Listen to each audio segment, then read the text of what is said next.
30 minutes of football. 30 minutes of football. 30 minutes of football. 30 minutes of football. 30 minutes of football. 30 minutes of football. 30 minutes of football.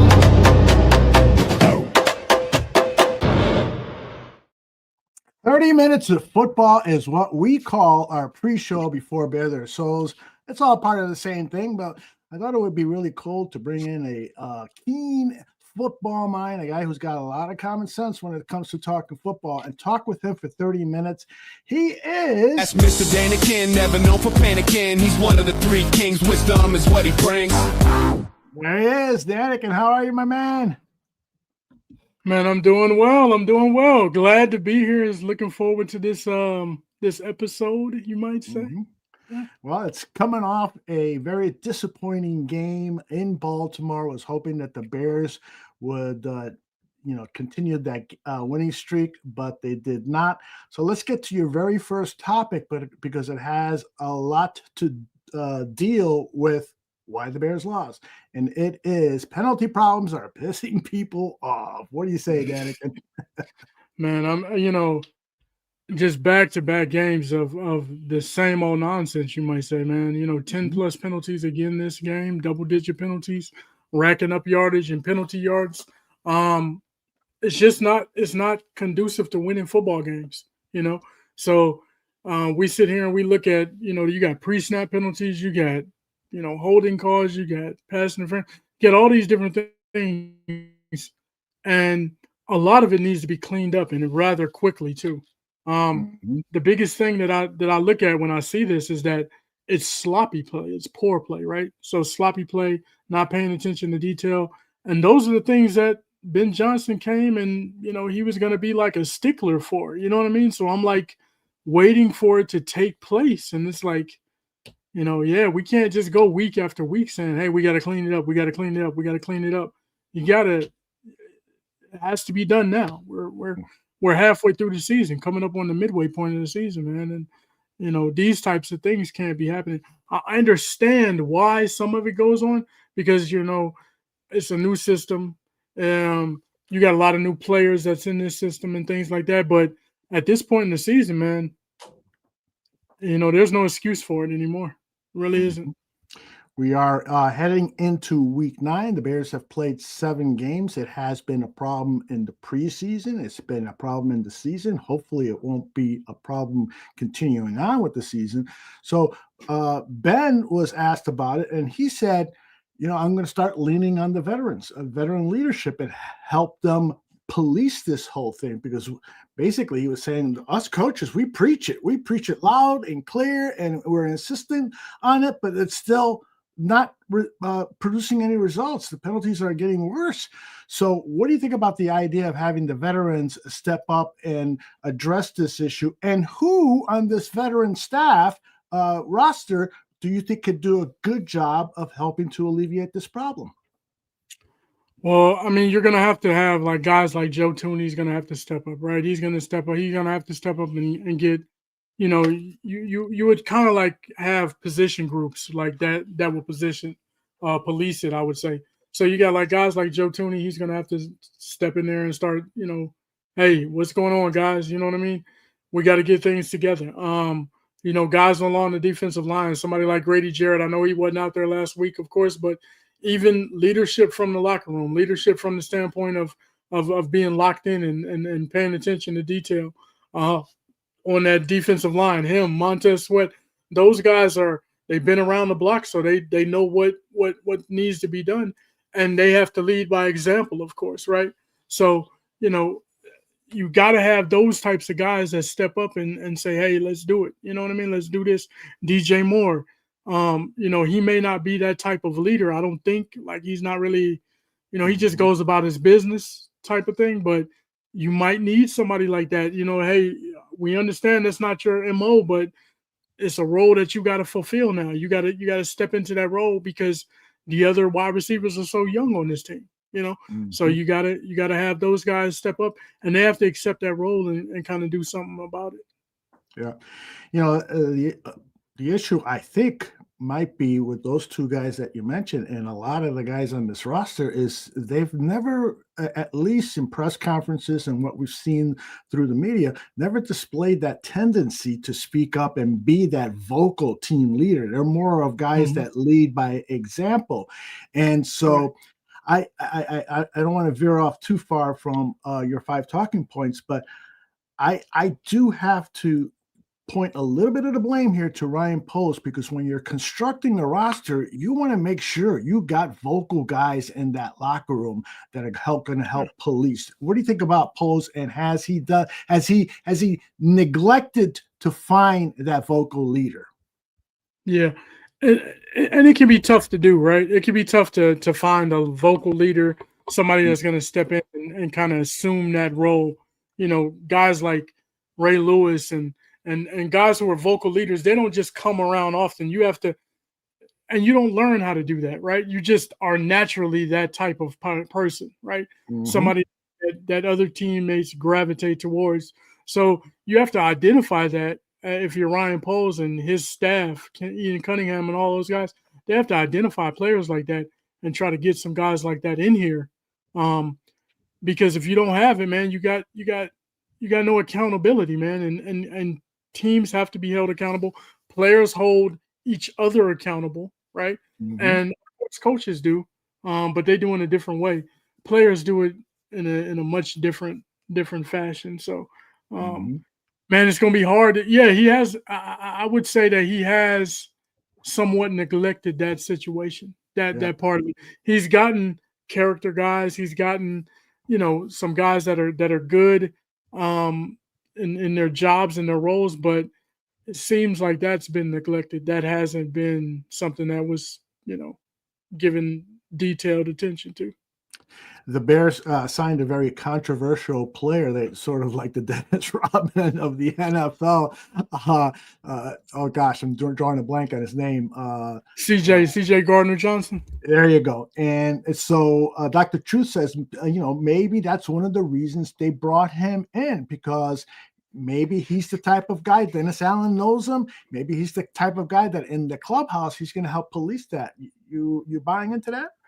I don't necessarily buy into that. I think he's more of a like you said, Dennis Rodman. He's more of an agitator, right? For somebody else, you like having those guys on your team, but you hate playing against them, right? So exactly. I think that's what he is. I don't think he's going to police, penalties and guys paying attention to what they're doing. I think he's more of a type of guy that's going to go out there and, he's going to agitate some other people. He's going to mix it up. You know what I mean? Things like that. We've seen him do it to the Bears. You know what I mean? Where Javon Wims went crazy and started fighting, chased him down on the field and started fighting because he was so agitated. So, you have that type of situation. But he's a good guy to have in the locker room for that purpose. Yeah. But, man, you hate playing against a guy like that. Absolutely. I'll never forget one of the most irritating moments of a football game that I ever watched. Tariq Cohen, my man Tariq Cohen, he was like motioning, "You're just a short little guy, just a short little guy." I got so pissed off. And, and Tariq, of course, was a good player and didn't respond or didn't do anything back. But me, I would have kicked that guy in the nuts. Yeah. All right, let's get to point number 2, which is after the script. QB1 in this offense struggle. Yeah, tell me why, brother. Man, I haven't really pinpointed why. I think he just tightens up, man. Like when the scripts are there, and when Caleb is on script and he's doing things in that first couple of drives, they always seem to move the ball down the field pretty much with ease, right? They manufacture some yards on the ground and through the air in those first couple of drives of the game. But once they get past that first 15, 20 snaps, man, it comes to a screeching halt. And, he tightens up. I believe that I see Caleb tighten up a little bit. He's not as confident in the plays. I think he's really confident in those 15 plays that they have set. Maybe they worked on those so much during the week that he's so comfortable with them. And then when you get outside of that, it's like, man, but you can't script the whole game. Somebody asked me that. It's like, It's like, can we just script the whole game? I mean, you can't script the whole game because, things happen in the course of the game that has to change, that makes you change your game plan. So, he's got to lock in on being able to operate outside of those scripted plays, though. Definitely. Yeah. And it's not just him; it's the entire offense. Yeah, right. You're absolutely right. I think we learned that as the week goes on, with tape study, and we learn from players who say certain things and so forth. A lot of times, Caleb is getting the brunt of the criticism, but that's not always the case. A perfect point is that last play, that pass to DJ Moore, when he goes down to the middle and he's wide open at that back line. But Caleb thinks he's going to continue to run, throws it that he's leading him, and DJ just sat there, and that's one of those things where I blame DJ a little bit more because Roquan was right there. I mean, they were all parallel to one another, quarterback, opposing linebacker, and the wide receiver. To me, he should have kept moving, but that's one of those things when Ben Johnson was asked about it, he didn't say it was this guy's fault or that guy's fault. They both know they should have got it. He was a sort of to it. So and I agree with that. I think they both had a little bit of a share in that. But once again, this speaks to guys being on the same page, right? So, and I know I look at Caleb and during the game he's really focused and he's locked in on Rome Odunze. A little bit too much for my taste. Okay. You know what I'm saying? I think there's a little bit missing with the rest of the wide receiving core and tight ends. And it's great that you got a great relationship and you're locked in with Rome, but I want to see him be able to have some continuity with the rest of the squad. You know what I mean? Yeah. Those other guys that need to be utilized better than what they are. And you got to get on the same page. They got to see the football field. I remember a long time ago, right, when we had Brandon Marshall, we had Jay Cutler. Brandon Marshall, he gave you a glimpse as to what he's talking about. Like when the quarterback and wide receiver are on the same page, he said, we see the same thing. We see the same thing. And they don't, right? Caleb, maybe Caleb was overcompensating for Roquan. Maybe DJ was like, no, you can get me the ball without having to do that with Roquan. So they're not seeing the same thing. And they have to get on the same page where they can finally see the same thing. Yeah. What do you think about what J2K says here? Oh, that's not the one. This one. I do wonder if it's the complexity of the playbook that outside of scripted plays, Caleb is a bit overloaded. And at one time during one of the victories, Ben did say, this is one of the smallest playbooks we had for a game. And maybe he needs to do that again. I don't know. What do you think? Yeah, it's and that's the thing. I mean, when a guy is working on several different things, and what we got to remember about Caleb is that he's unlearning some things that he took in last year under Shane Waldron, Matt Eberflus. He took in some things that were not really good, and you have to unlearn some of the things that he did, right? And going back to his college days, his footwork's never been great. In my opinion, his mechanics have been a little bit off. And yeah, he plays off platform quite often. But when you're in this type of offense with Ben Johnson, the type of offense that he runs, it's based on being, locked in.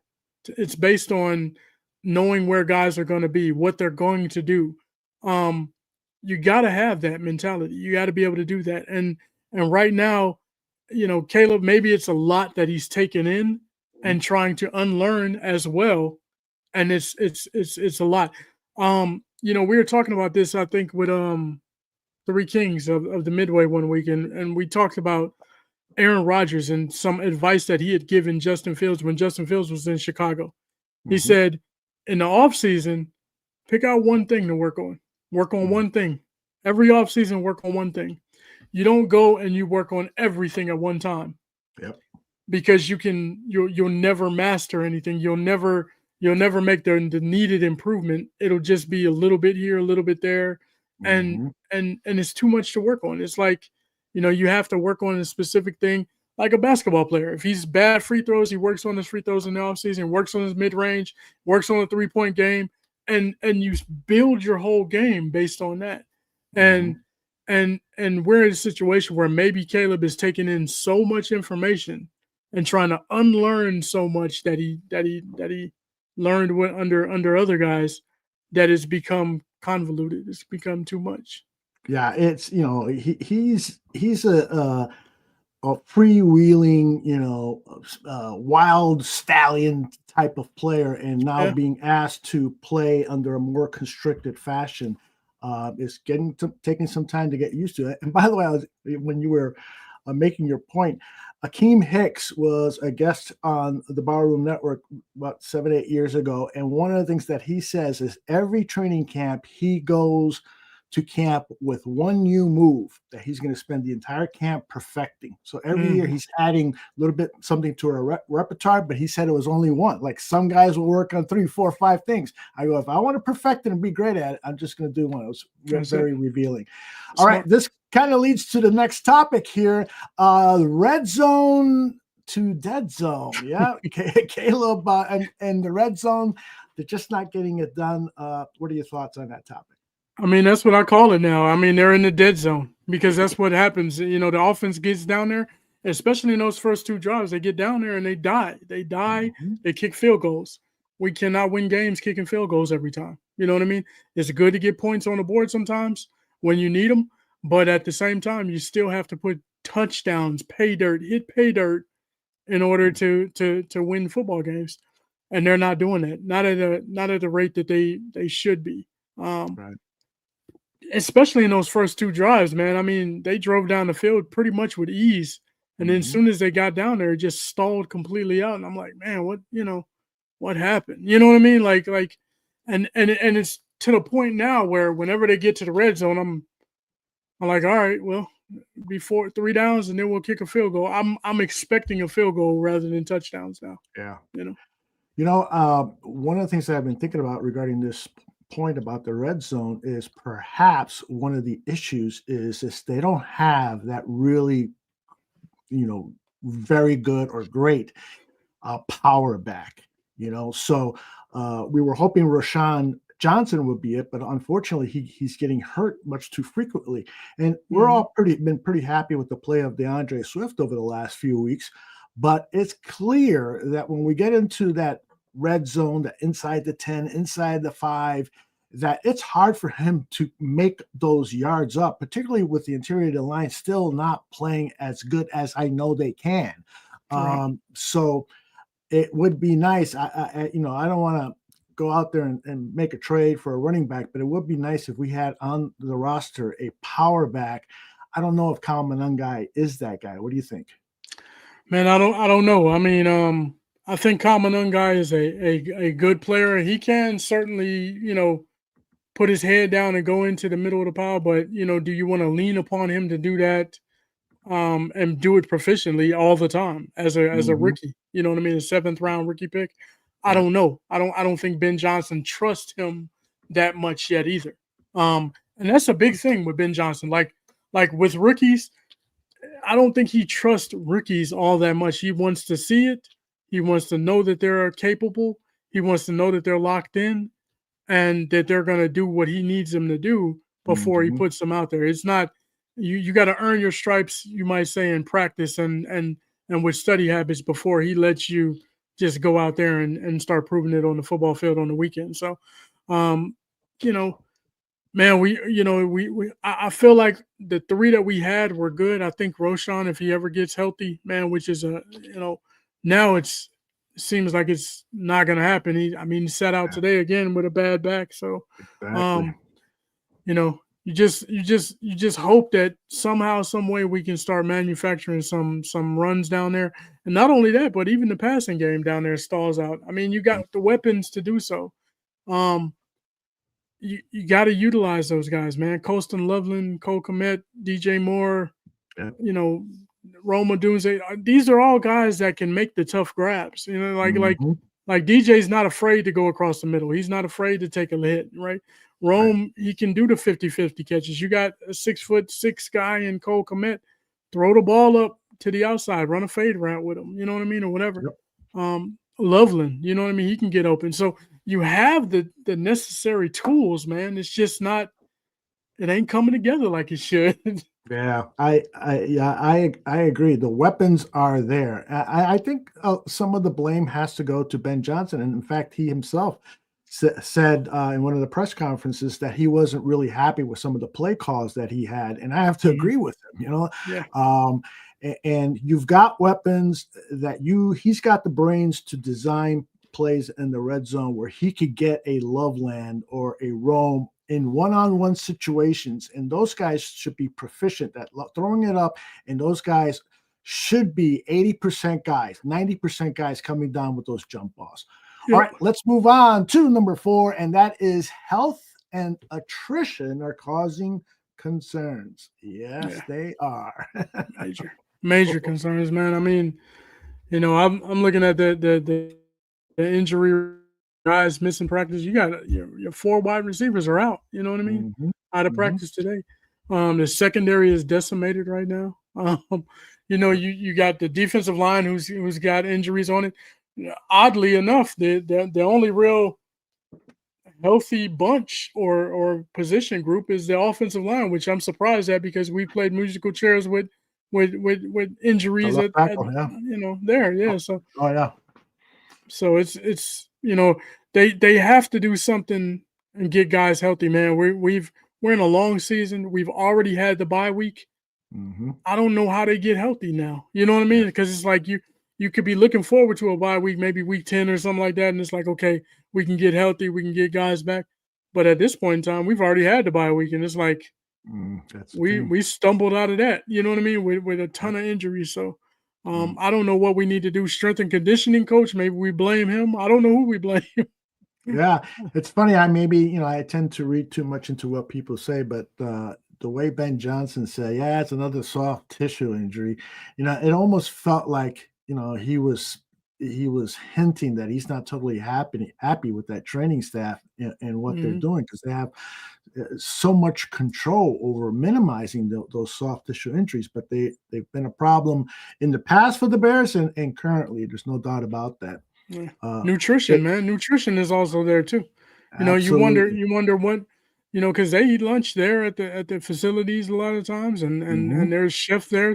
Like what's everybody taking in? You know what I mean? Like what are we doing? So those are all concerns for me, major concerns, man, because it seems like we just can't get healthy. I mean, it's every position group too. It's everybody. It's everybody.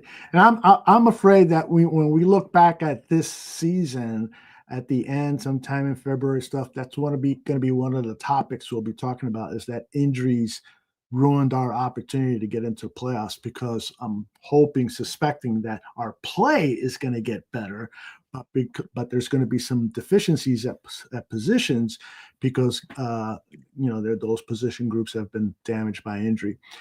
So here it is, point number 5, and it is peaks and valleys. Tell us what's going on with peaks and valleys.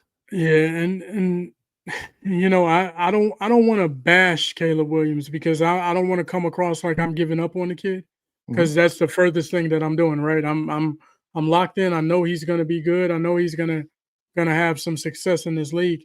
But the peaks and the valley, I mean, the gap is too wide, man. It's too wide. You know what I'm saying? There's times where he looks awesome. And then there's also times where it's like, what were you thinking? You know what I mean? What the interception, the running and taking hits out of, you know what I mean, on the sideline instead of just stepping out of bounds or getting rid of the ball at times. Some of his decision making puts him in these situations where it's like, man, the valleys, they're too far. I need the gap between your peaks, your high points, and your low points to come a little bit closer together. You know what I mean? You want to see it going up and down like a wave, not a freaking roller coaster. We're not on a Texas Giant. You know what I mean? I don't want to be up here and then have a free fall. You know what I'm saying? All the way back down to the bottom. We need to have, a little bit of, slow it down a little bit. You know what I mean? So I'm laughing because Zim's song for tonight uses that analogy of a Really? roller coaster. Yeah, so it's true. I think we've all sort of been thinking if we didn't come up with that same analogy, it has Crazy. been some really high highs and some really low lows. Yeah. So, and of course, it always makes it worse when somebody that was drafted, our quarterback, is starting to play well. We've been hearing a lot about Drake May. I got a little something I want to play for you. It's 5 seconds long. Yeah. If you want Drake May over Caleb Williams, bitch, you are now one of my many villains. Fuck off. That's what I'm saying to people. There's Exactly, no way. I mean, I won't say no way, but out of 100% of 100 people who evaluate quarterbacks and so forth, maybe there was one or two or three that said Drake May was going to get off to a super fast start and Caleb was going to get out to a slow start. It's just not happening.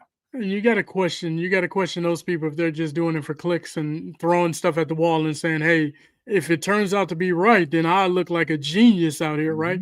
Because that's what it is. Like everybody knew Caleb Williams was the guy. Everybody from scouts to GMs to fans to coaches, everybody knew he was the guy in that draft class. So anybody that's acting like, yeah, well, I thought, whatever, man, I don't want to hear it. It is what it is. You wouldn't be saying that if Caleb was playing, and he's not playing terrible. That's the bad thing, right? Yeah, he's not playing terrible. He's not playing horrible, but there's knee-jerk reactions to everything. Yeah. And that's what Bears fans tend to do. We do that. We have knee-jerk reactions. The sky is falling. It's never as bad as you think it is, and it's never as good as you think it is either, Chicago Bears fans. I just want to let y'all know that. Yeah. I would love for somebody to do a study about what is the typical performance for a team that undergoes a new head coach, a young quarterback, a new offensive line, all these new parts and so forth. We've seen that some teams have gone on to the playoffs, maybe even a Super Bowl and so forth. But I would bet a lot of money and say that typically those teams that go through great upheaval in the offseason don't perform well in their first year, or go through peaks and valleys like you titled this segment. Yeah. I mean, you gotta look at, like, I just look at teams that are there and that have been doing it for a long period of time. Kansas City Chiefs, man. You know what I mean? Monday they were on Monday Night Football, I think it was, and they had a little spotlight on the defensive coordinator.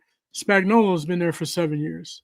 7 years as a defensive coordinator there. You got Andy Reid. He's locked in. He's the QB whisperer, I always like to say, right? Because he's done it with several. I mean, he's gotten people paid, like Kevin Cobb, for God's sakes. You know what I mean? And so on and so forth. You got, teams like Buffalo. They've been there for a long time. John Harbaugh and with the Ravens. Those organizations. It speaks volumes, and it helps your team when they can grow in their position with a team that has stability, right?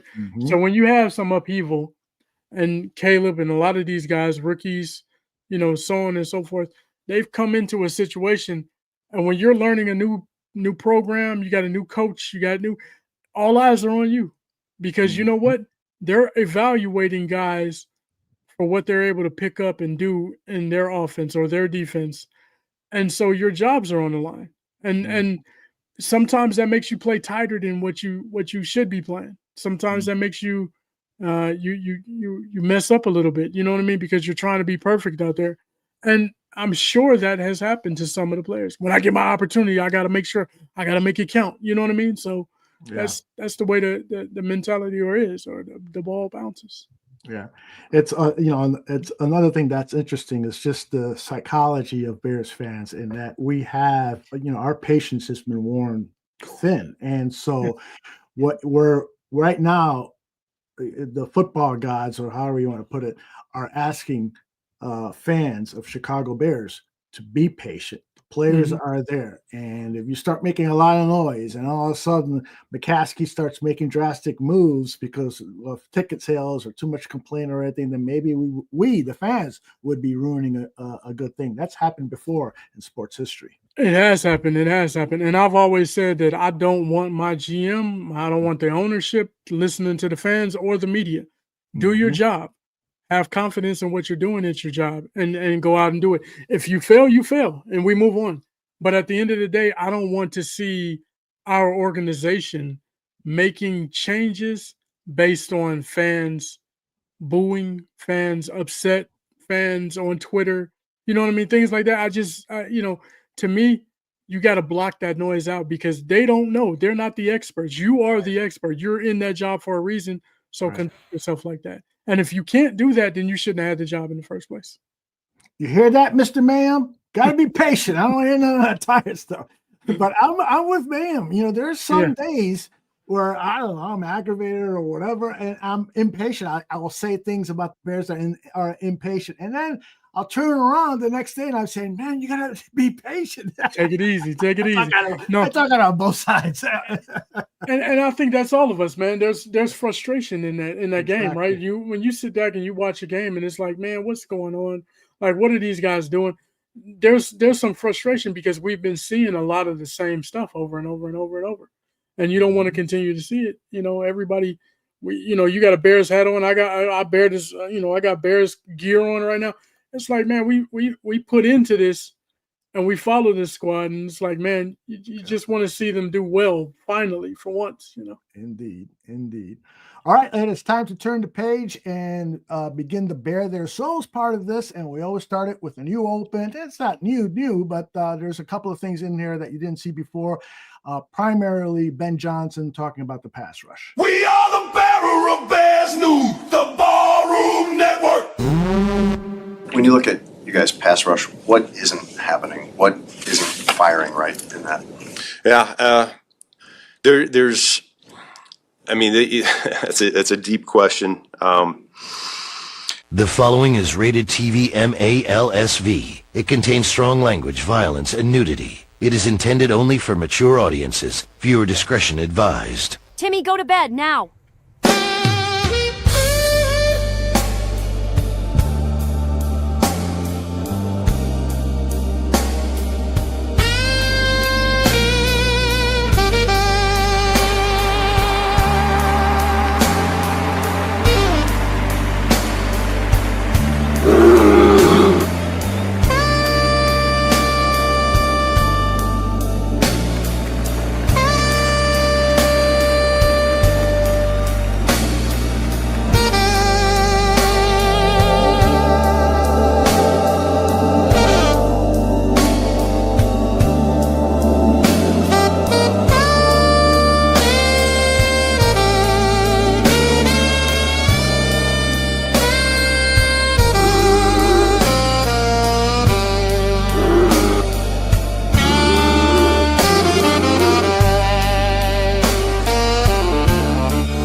There's a Chicago Bears podcast.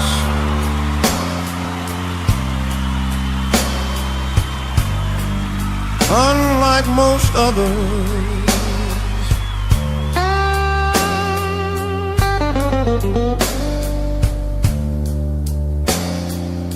a bunch of guys on the broadcast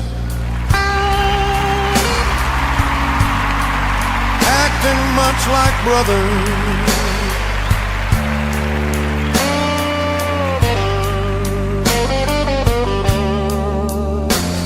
This is Bear Their Souls, uncensored with no control. We've got to capitalize on the opportunities when guys get one-on-one. On a tackle or on a guard, and that's really what it comes down to. This is Bear Their Souls,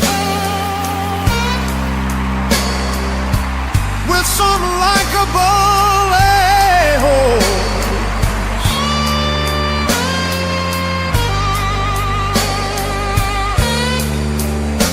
This is Bear Their Souls.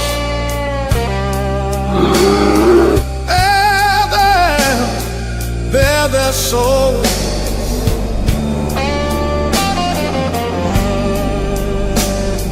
Let me hear you guys. we had a strong emphasis going into the game of stopping that running game. And so as that game went on, they were able to live in that movement and play action world, which makes the pass rush a lot more challenging, all in all. And so I do think when you look at our third down numbers, I do think that's indicative of how our pass rush, maybe not from a sack perspective, but from a pressure perspective, has been able to influence the quarterback and affect him. Not everyone agrees with this statement, but the hits and the pressures are equally important to me as the sacks are. And so I would love to be leading the league in sacks right now, but affecting the quarterback is really important for us. And when I look at those true drop back situations, that's what I'm looking at more than anything, is how much are we affecting the quarterback.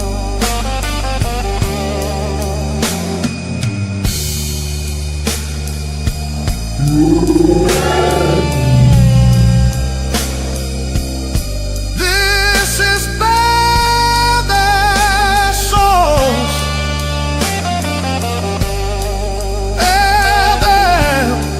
Better Soulz.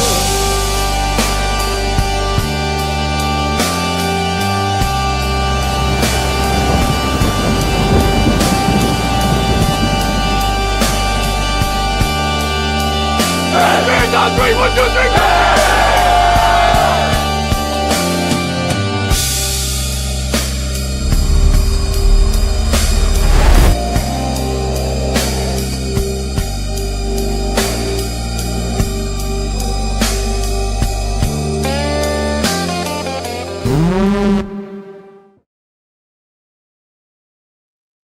Oh, we're back. It's Danikin and myself. Tooch and Zim are both in the washroom. One of them is douching and the other one's taking a shit. I'll let you guess which is which. But our special guest is here. Let me see if he's ready to go. He sent me a message. Who is Tom? Sorry, Tim. Here is Tim Willis, co-host of the Willis Twin Towers. And Tim, you are looking ready to argue, fight, and support your cause, which is Tim likes movies. He really likes movies. He's looking for some groupies with some really big movies. I was pretty blessed with some pretty big boobies in the house, so I'm good. I had a feeling you like boobies. I've never seen any of those people in your house with boobies, but there's only one, so it's a house full of men. It's a sausage fest in my house. That is hilarious. Tim, how are you, man? I'm good. How are you guys doing tonight? Danikin, it's nice to finally meet you in, I guess, semi-person here. For sure, man. Nice to see you. Hey, as part of the Open, as we wait for Tooch to come in and do his Bear State of Affairs, as part of the Open, Ben Johnson was talking about the lack of pass rush, and he was saying the guys have to do a better job at winning one-on-ones. Sometimes play action is, really fooling us and so forth. So I want you guys to discuss that. I'll be backstage for a minute or two, but you guys, and start with you, Tim, tell me what you think is going on with this pass rush and how can it be helped? Well, shoot, I'm certainly no expert, but it didn't sound like Ben Johnson was ultra disappointed in it. It sounded like he was actually happy with the pass rush, just that they're not winning their one-on-ones. He said, it's what really matters is hits and pressures, and they're doing a good job of doing that. Mm-hmm. They're just not getting home. And to me, this has been like a recurring theme for years now with this Bears team. And they just haven't seemed to be able to get over the top. And I've been saying it for a while now. And I just don't think that Montez Sweat was meant to be a number one option as a defensive end. He's just not. That's not his game. He had a lot of success in Washington because that defensive line was stacked over there at least when he was there. It's still a great defensive line, but I don't know. They just can't seem to find continuity. I don't know what it is. I don't know if they're not winning their one-on-ones enough. I mean, I've been watching the games and it looks like Montez Sweat is wrecking games. He's just not getting home enough. And I don't know what it is. Dio, he had a couple of good games and he's kind of just completely fallen off. But I think personally, the biggest issue is interior pressure. They're getting none, almost zero interior pressure. And I've been saying this for a long time as well. I think that is what's going to get the pass rush to be at its core, at its best, is once that interior starts getting pressure, because then guys like Montez and Dio on the outside are going to have more success getting home because those are your speed guys on the outside. Mm-hmm. You've got to get pressure from the middle, and they're just not doing it. Mm-hmm. And now with Shamar Turner being out for the season, I don't see enough in the middle there. I mean, Grady Jarrett's been hurt the whole season so far. He's been in, 2 games he's actually played in, and he's been pretty much abysmal since he's been out there. I don't know if that's just still being injured or what it is, but they've got to do something on the inside. That, to me, that is the solution right now. That's the biggest reason they're not getting home. That's just my opinion, personally. Yeah, I think they're not getting home. That's definitely something that's concerning, right? And you're right. You're absolutely right, Tim. They have to not even necessarily get sacks or disruption up front. You just have to make it difficult for a quarterback to step up in the pocket. You want him to stand back a little bit because that allows those, like you said, the speed rushers to get to him, to get to him. But if he can step forward, then all of a sudden he can step out of the way of those speed rushers, right, when they're trying to get to him in the backfield. So you gotta provide some pressure, some type of some front right there in the middle that forces him to hang back in the pocket a little bit, not be able to step forward. I will say this too. I'm gonna I understand what Ben Johnson is doing, and what he's doing is he's throwing praise on his guys, you might say, a little bit more than necessary, because he knows that he knows that the media sees what he sees with a lack of pressure, a lack of guys getting to the quarterback. And when you have that, you're going to expose yourself, especially with a secondary that's decimated with injuries. They're not going to be able to hold up on the back end if you can't provide any pressure at all, right? So I don't even fault them for having the struggles that they have in the passing game. But I think what Ben Johnson is doing is trying to support his guys and trying to let them know that, hey, I'm not going to throw y'all under the bus. But in private, I guarantee you he's on their case about getting to the quarterback a little bit more frequently than what they're able to do right now. But he's giving them some, he's trying to get rid of some of the negativity that's coming their way, because they're getting a lot of it. I'm just gonna be honest.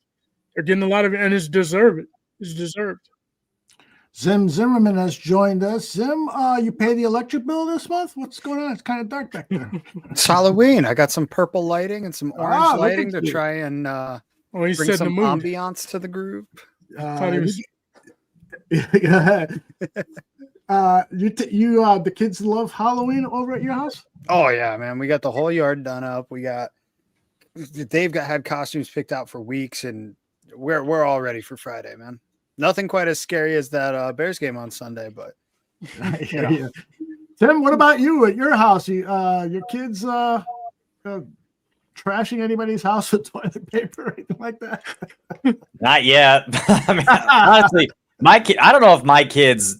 I don't know if they would even think like that. They're good kids in that regard. I don't know. They definitely like Halloween. It's just mostly for the candy, and they dress up in costumes almost every day anyway. So that part of it's not a big deal. They run around randomly putting a costume on in my house, but yeah, no, I don't know. They're pretty good kids for the most part. I could see my oldest doing something like that. He's a prankster for sure. Aunt Matt says Tooch looks lighter and Zim has a glow. That answer Are you pregnant? Are you expecting Zim? Yeah, I better not be. What's that Arnold Schwarzenegger movie, Junior, where he's pregnant in the movie? Yeah. Can't believe he accepted that role. Tooch, how are you, bro? Good. Congratulations, Aldo. Thank Yes. you. Thank you. Big time. future cornerback, man. This kid had hands the size of my head. I was like, how the hell? He's got Drew Dalman hands. Yeah, Drew Dalman hands. Exactly. Tooch, you have a chance to listen to Danikin and myself on any questions? Yep. All right. So how much? Yeah, I mean, between Danikin and Zong and me, we're all on the same page again. What go figures? Bare their souls. Yeah, Zim's got a hot one for us tonight. It's Yeah, gonna be really, really good. Roller coaster season. What did I tell you guys? This show's too easy. There's not enough to talk about when they're playing well. All right, they had to throw us a stinker. All right. Mm-hmm. Well, there's a couple of or three singers who have a message for you, Tooch. John, these fucking bears have made me sick. Stick it to them with your dick. I like Thinking backstage. I love spending time on AR and creating hot chicks. Oh yeah, me too. Girl porn. All right, I will play the opening music, and then when we come back, it'll be a close-up of you, and you will deliver your Bears State of Affairs. Here it comes. It's time for John's Bears State of Affairs. He got nothing but truth bombs about the Bears. He tells it like it is and always has, with no agenda, just a little pizza. Sit back, light it up, and crack open a beer. It's time for John's Bears State of Affairs. State of Affairs. It's time for John's Bears State of Affairs. State of Affairs. It's time for John's Bears State of Affairs. State of Affairs. It's time for John's Bears State of Affairs. Woo-hoo, yeah, all right. Woo-hoo, yeah, Bears State of Affairs 2025 NFL season week 9. What's happening, Barflies? Yeah, well, it's time to check in with the Bears after they play their 7th game of the season on Sunday in Baltimore against the Ravens. And with the Ravens record coming into the game, sitting at 1-5, star Ravens quarterback Lamar Jackson out with an injury, everyone thought we were catching the Ravens at just the right time, man. Woo-hoo. Yeah. Woo, it was time to buy in, but no, as it turns out, the Ravens were catching the Bears at just the right time, Danikin. Yeah. Yeah, the Ravens and backup quarterback Tyler Huntley got the better of Ben Johnson's squad and handed the Bears their 3rd defeat of the season. Yeah, it's time to check in with Gronk too, Aldo. That Yeah. poor bear. Oh my God. Get those fucking Ravens off my bear. Yeah, sadly it was never more, quoth the Ravens, who sent the Bears home weak and weary. Yeah. Hey, Aldo, do you know what a group of Ravens is called? What? Yeah, it's called a murder, as in a murder of Ravens, Oh, which wow. in this case is fitting because it was the Bears who got murdered 30-16 by the Ravens.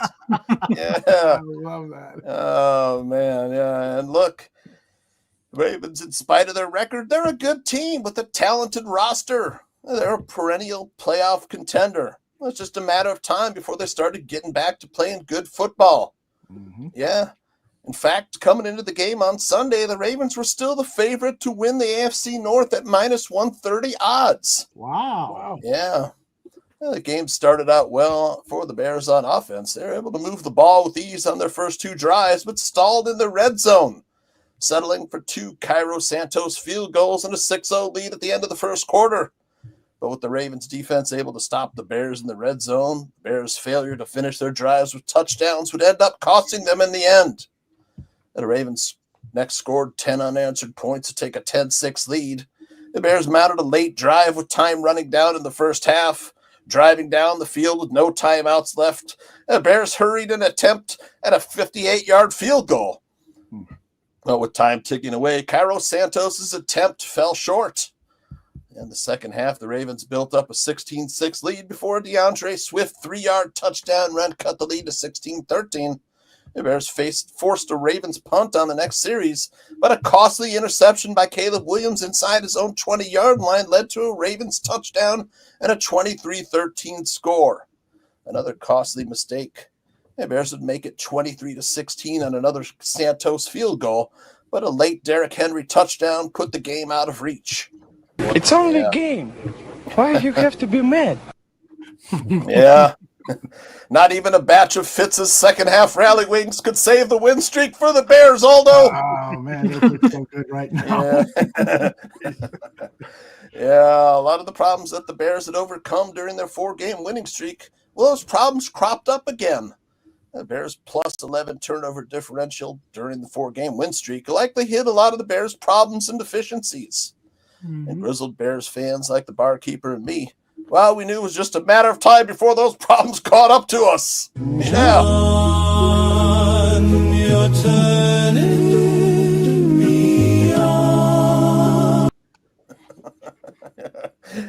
Yeah, against the Ravens, the Bears were plagued by mental mistakes and penalties again, this time getting penalized 11 times for 79 yards. Those officials really fucked up some calls now.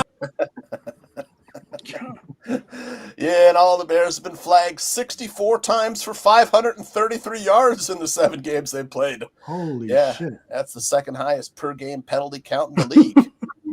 In the game we dominated against Dallas, only 40 yards. Yeah. Yep. Wow. In contrast, Bears opponents have been flagged only 36 times for 254 yards. That's the second lowest per game count in the league. And all the Bears have had 26 pre-snap penalties. Their opponents have had 15. That explains some of the flag discrepancy. But alarmingly, the Bears are minus 279 net yards and penalties. What? That's more than the second and third worst teams combined. Denver with minus 142 and Jacksonville with minus 134. Yeah. Let me break this down for you, Aldo. Yeah, Bears have basically been screwed out of an entire game's worth of net yards. Yeah, and a minus 39.9 net penalty yards per game. That's the worst penalty yard differential since 2009. Yeah. Next closest is the 2017 Seahawks with minus 465 total yards and penalties. Yeah, minus 29 net penalty yards per game for the Seahawks then. Yeah, to say the penalties are a problem with the Bears, yeah, it's like saying the Titanic only sprung a tiny leak, Aldo.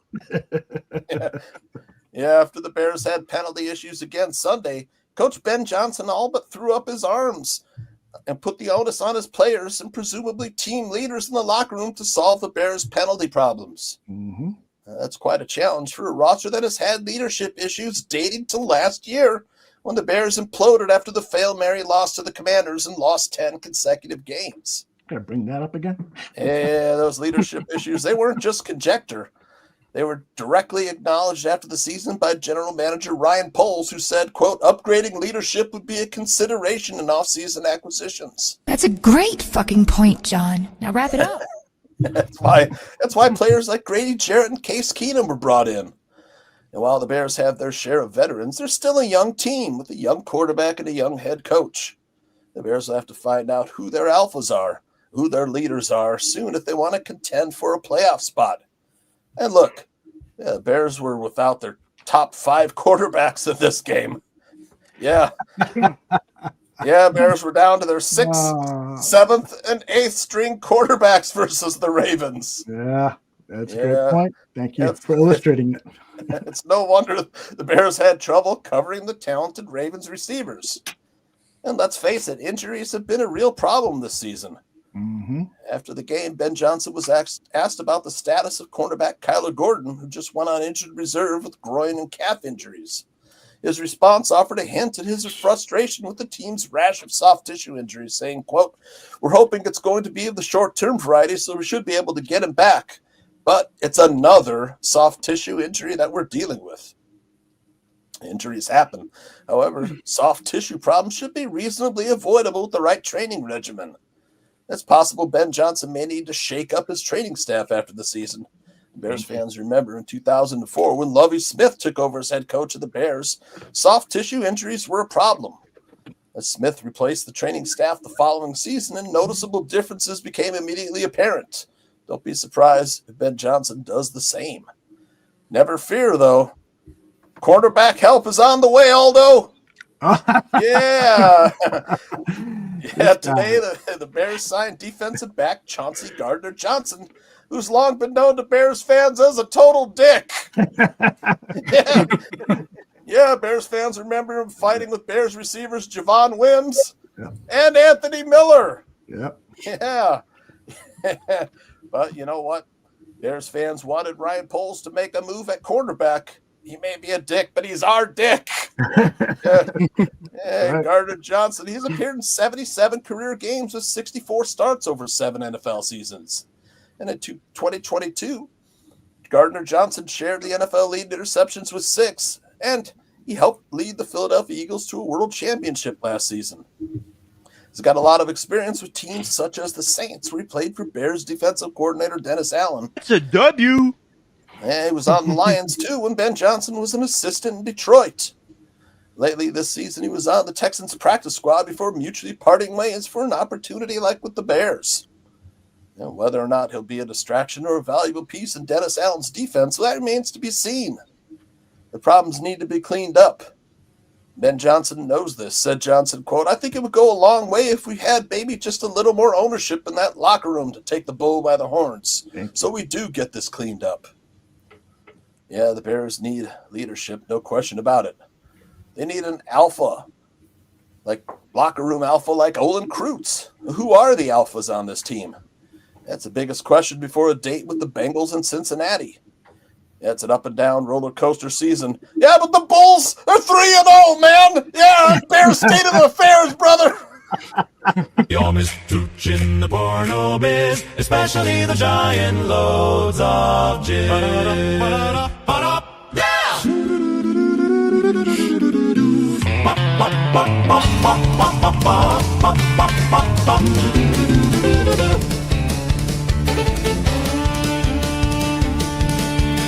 John, you're on a roll.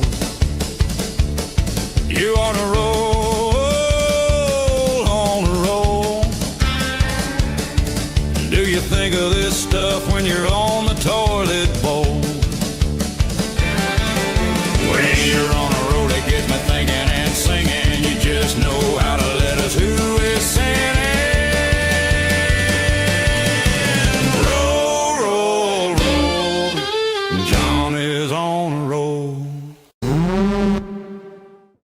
Yeah, the Bulls are 3-0, Aldo. That young Bulls team, let's go.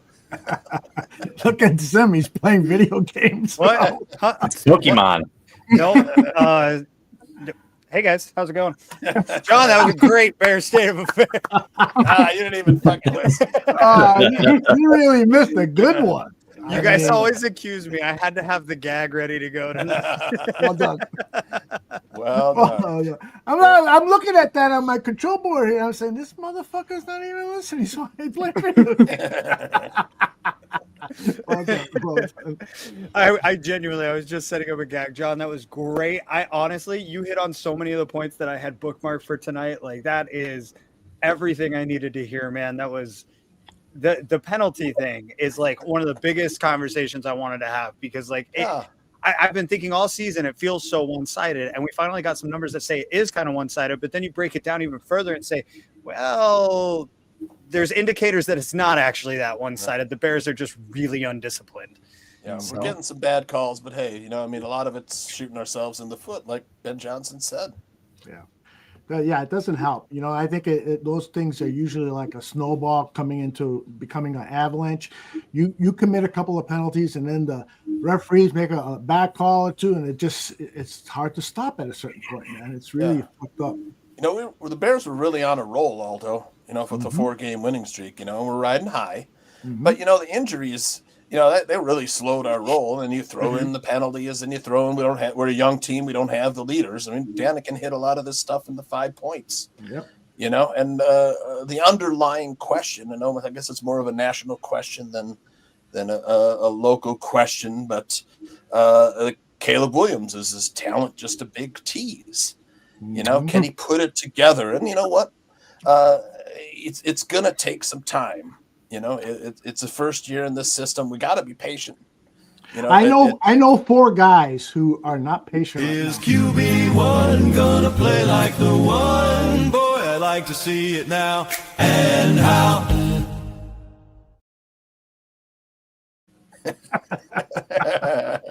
The funny thing about Caleb is that while we're preaching a little bit of patience, right? Trying to be patient, at the end of the day, he put some of the target on himself, right? With some of the bravado that he brings to the table and hey, I'm gonna do this, I'm gonna do that, I'm gonna throw for 4,500 yards, I'm gonna, you know what I mean? He said all this stuff. So when you put that target on you, the standard is already what it is because you were drafted number 1 overall. That's I never really thought about it that way. That's a great point. And then when you bring that bravado to it, hey, we're not going to be punting that much. We're not going to be, you put this on yourself. You know what I mean? So it's the talking and the bravado is good because I like to see it. I played sports and I know you guys have too, and some of you there's trash talk that goes on, but at the end of the day, you got to back it up. Now you got to back up what you said you were going to do. Yeah. Zim, what do you think? I know your song has a little bit to do with Caleb, but what are your thoughts about Caleb right now after that performance last week? And Danikin had a segment called Peaks and Valleys. Are you feeling the same way, Peaks and Valleys, about Caleb? Definitely. I came out of Sunday's game feeling very much like I felt after a lot of the games in 2019, where we had all this hope and all this hype around the team.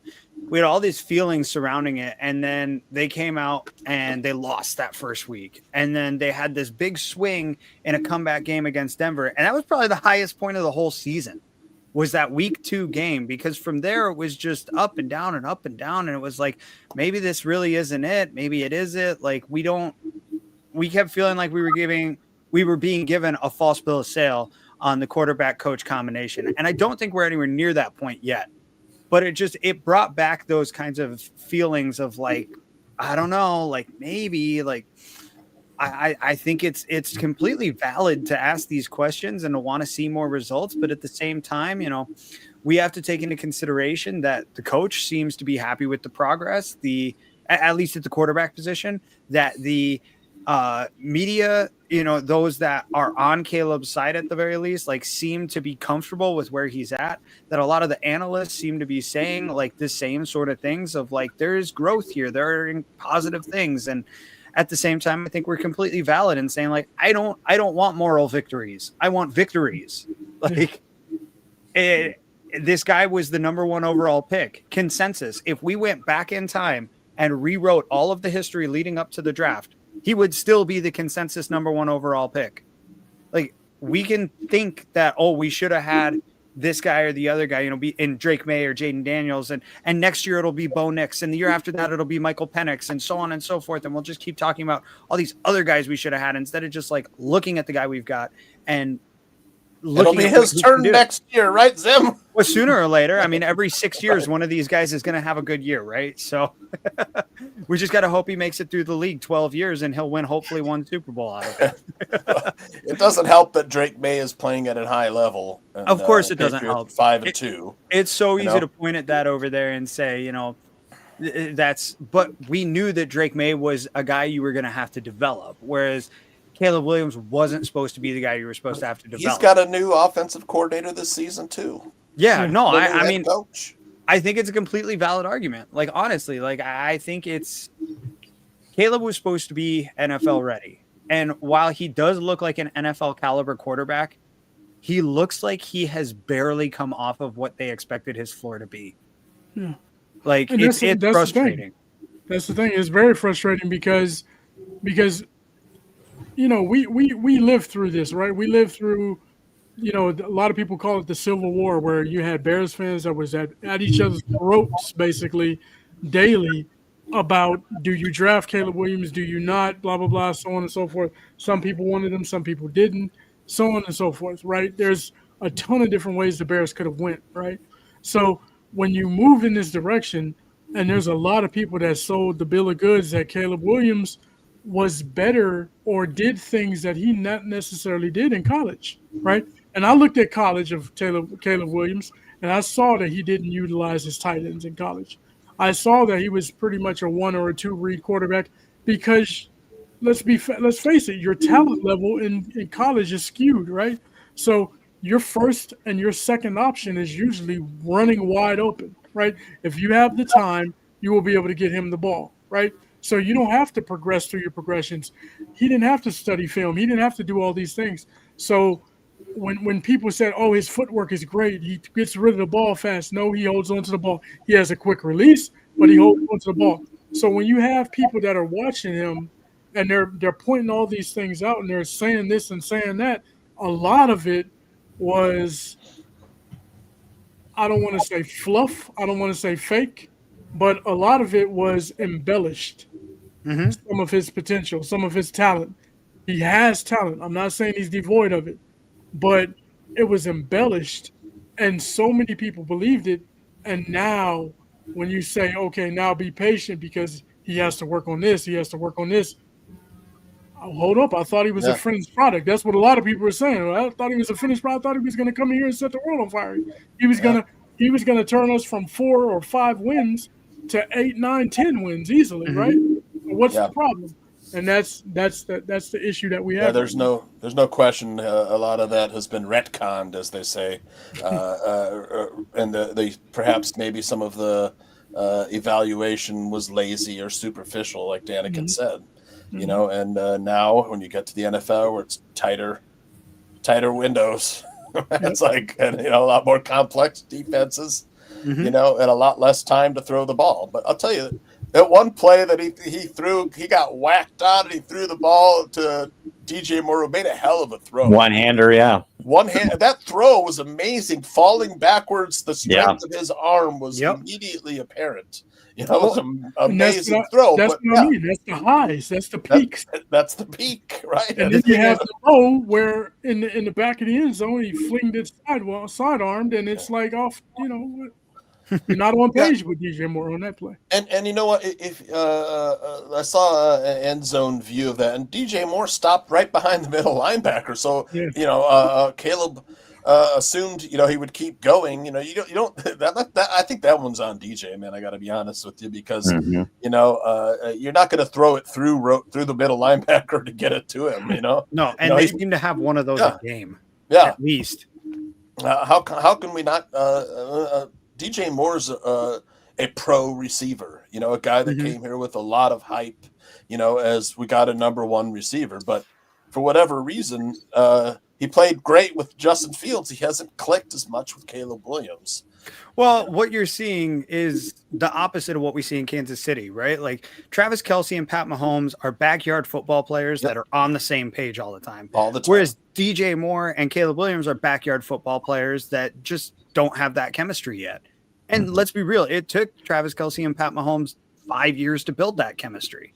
So it's not that they can't do it. It's just that it's still premature. You know, you have to work through the growing pains. When you don't have all the amazing elite things that Pat Mahomes had around him to make him Pat Mahomes, like this is what it looks like when you go through growing pains. And I think that's all that it is. I think it's growing pains. I could argue he's got a lot around him to make him Caleb Williams. Like he sure does. He's got. If you look at the Bears roster and their plethora of talent that they have, like the weaponry that they have on the offensive side of the ball, in my opinion, it could rival what Kansas City had built, right? With Tyreek Hill and Travis Kelce and Mecole Hardman and all of those guys, right? But you know, the Bears have talent. They're not devoid of anything, right? Yeah. So that's what people are looking at. They're looking at it and they're saying, okay, and I know a lot of people that talk about this, right? Justin Fields, there was always that caveat out there. Well, he ain't got nobody to throw to. So, you know what I mean? This, that, and the third. And you're looking at Caleb Williams, you're like, dude, you got everything you wanted. Everything. They gave you everything. They gave the other guy nothing. Yeah. And we want to see the fruits of that. We want to see production now. And that's it. You know, it's still early. You know, we're only 7 games into this whole experiment. Honestly, excuse me. Last year, as much as we hate to say it, really was a throwaway year. It seems like the only thing that Eberflus managed to coach into this kid was don't turn the ball over. And in the last 2 weeks, we're finally seeing him break through some of that a little bit and say, fuck it, I can make this throw. And sometimes he can't, but a gunslinger's got to try, So I like seeing that at least. I like hearing him say, I thought I made a good read. And I like hearing Ben say he did not make the right read. Like, I want that mentality. I want him to be like, no, I'm not wrong. I just wasn't right enough. But I think we're seeing the growing pains all over the offense still. There's plays all over these last couple games where Caleb's on time and the other players on the offense aren't. We've seen that a few times over the last few weeks. So it's not just a Caleb issue. This whole team is not on the same page. This whole team is still growing. The offensive line is still late on some assignments. The running backs are still not releasing correctly at times. The receivers are still not running the right routes occasionally. We're seeing, or they're taking a different option than what the other guy's expecting. Caleb's expecting one option and what's his name? 84 Loveland is taking a different option. You know what I mean? And it's just learning the nuances of the offense because again, they're only 7 games into this whole ordeal. A lot of that modern NFL passing game of those choice routes, where they have a decision to make. Kurt Warner broke it down on, was he on? 70 the score. Mm-hmm. Broke it down. It was like, I hated choice routes, He was like, I just want to throw and you better be there because that's where the ball's going to be, So maybe Ben Johnson has to, I went through that with Jay Cutler, too, where, he had to learn to throw to the spot, and trust that the receiver's going to get there. Well, and Caleb's been doing that more and more as the season's been going. Yeah. That's why we're calling him inaccurate so often because he's throwing to spots, not to receivers. And when the receivers start catching up to those at the right times, because that's the other thing, they have to be on the same page at the same time. There's a lot of different things. He's a young player. He's, like Danikin said, he's never really had to work this hard to understand and learn the game before. So I think it's all completely valid. It's a whole combination of a bunch of things. And frankly, they're still above 500 and it's working out. Yeah. We might catch a break on Sunday too with Joe Flacco might be out. This was not a trap game by any means. Kyle Hamilton played with his hair on fire this week. Yeah. Holy shit. That guy is so good. I don't know if I still have it over here. Yeah, I do. We talked about him before on the show about how it would be great to have a Kyle Hamilton rookie card on hand at all times because I fucking love the guy as a player. Yeah, he's awesome. Yeah, he's a good player. I keep it right next to my Will Levis autograph. Another guy who's a really good player on that team is Zay Flowers, man. That guy, they could not cover him. Of course, we're playing with, guys off the street, basically, covering. You're not going to do too well covering Zay Flowers with those guys. But, we may catch a break. I know we said we're catching a break without Lamar Jackson. But, Tyler Huntley's beat us before. All the signs were there for the Ravens to win this. They weren't going to be kept down. They weren't going to 1-6. The Bears just happened to be on. It was actually the wrong time to catch the Ravens because, like I said, they're still the odds-on favorite to win the AFC North when they were 1-5. That's crazy. Yeah. Can I just point out that Roquan Smith wound up with like 12 tackles, and I think only 3 of them were solo tackles.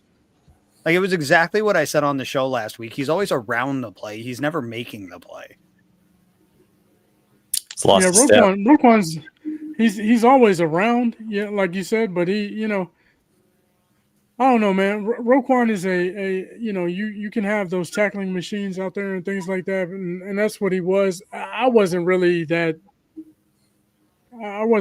upset about him being traded away like a lot of people were. I just felt like I didn't think he brought that. You know what I mean? It wasn't like he was. I don't think he was $100 million linebacker, which is what they paid him. I'm just going to be honest with you. If Bears fans are upset with, we had trouble with Hamilton and the two ends. Van Noy and Green were, gave the Bears offensive line fits. And John Harbaugh's a Hall of Fame coach. Like, there's no ifs, ands, or buts about that one. I think he's a Hall of Fame coach who came out and was not. He's going to drag this team kicking and screaming to a 500 record if he has to. Yeah, he's going to make it happen. Or better, yeah. Definitely. Straight up, at this point in their careers, Harbaugh's just about he's seen a lot more. Did Harbaugh outcoach Ben? Yes. 100%. Yeah. There is 100%. no barometer on this one. It is all the way on the Ravens side for that.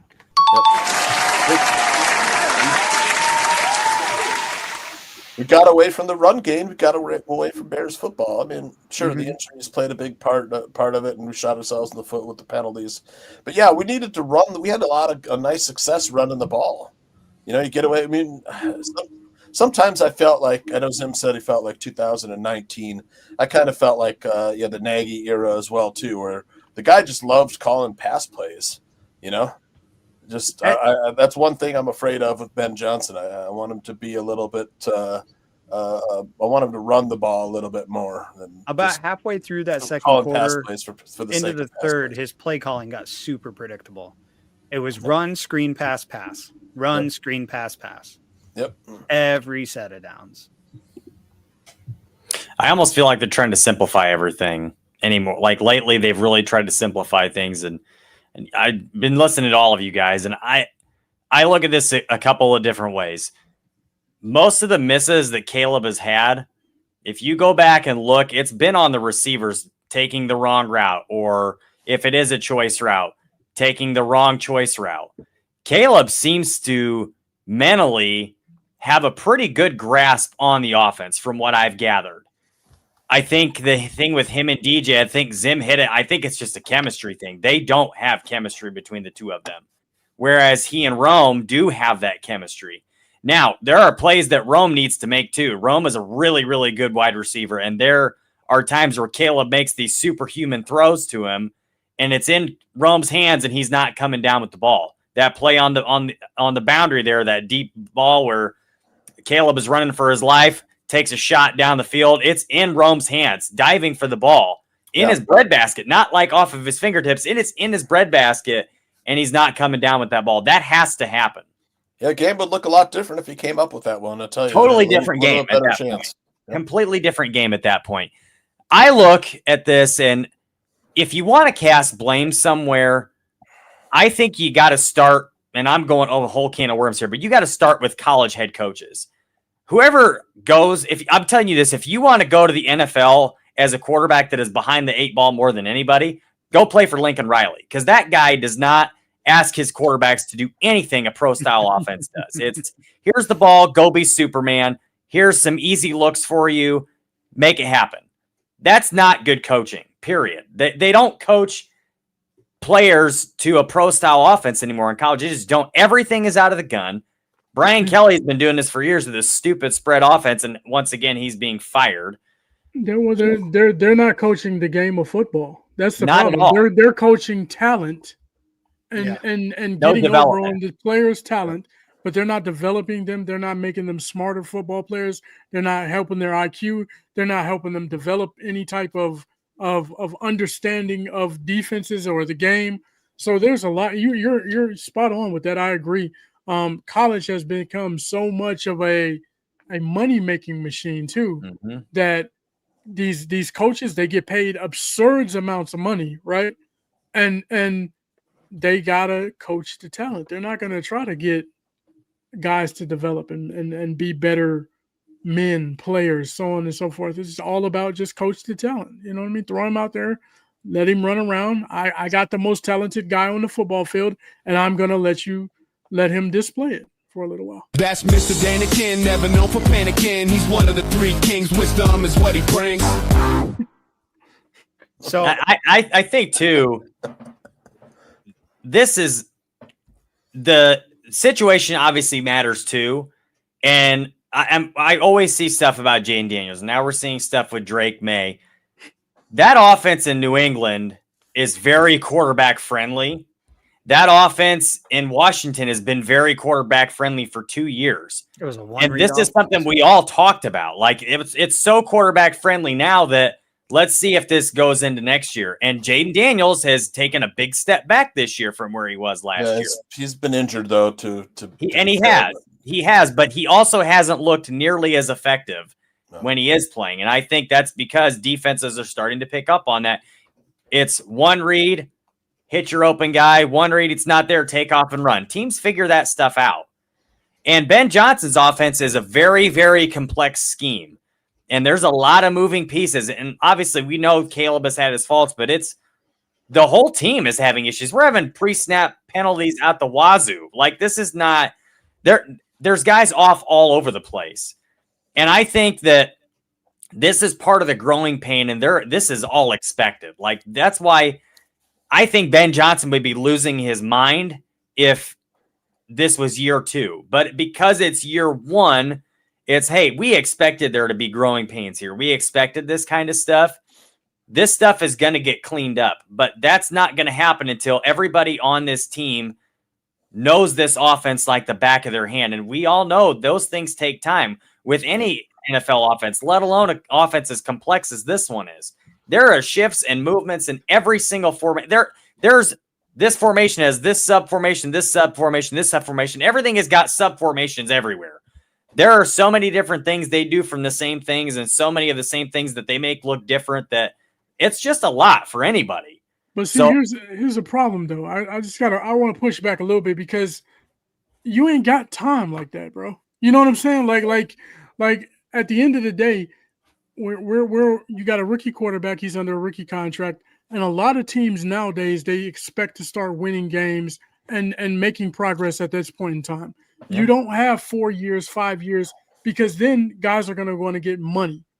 Quarterback's going to want money, and then you're going to start having to strip away talent. So you have to get him to the point. And this is, I said this like 3-4 years ago. I believe the way the NFL is going now is where these quarterbacks are drafted, and you find a young guy, you have him on a rookie contract, you have him for the first 4 or 5 years.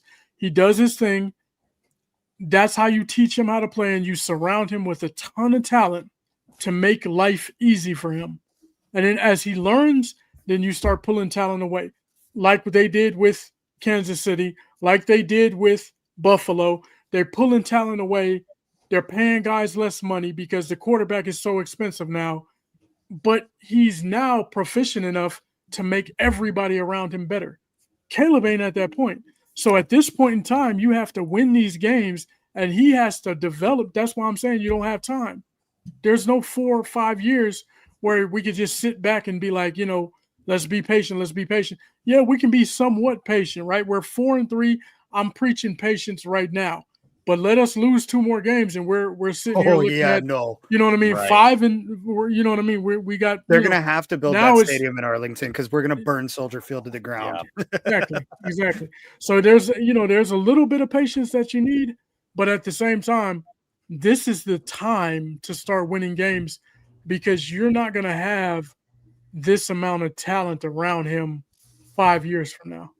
I don't disagree. They definitely got to win now. I'm not questioning that part. That has to happen. I just mean, like, some of these things they're willing to deal with a little bit as this thing grows. But absolutely, they have to start winning now, because here in a year or two, you have to start winning because of Caleb, not with Caleb. And if they can't do that, then, like you said, they pay him. Now they got nobody else. And it's going to be another revolving door, as we've dealt with for years. Here's the really cool thing, though, is according to so many Bears fans, Ryan Poles is so bad at his job that he will have the equal amount of talent that he currently has on the roster at that point in time.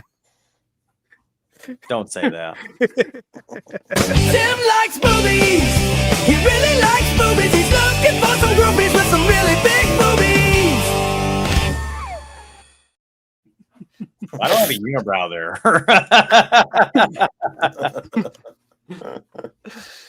Tim is looking at his eyebrows and not noticing the big tits on those AI girls.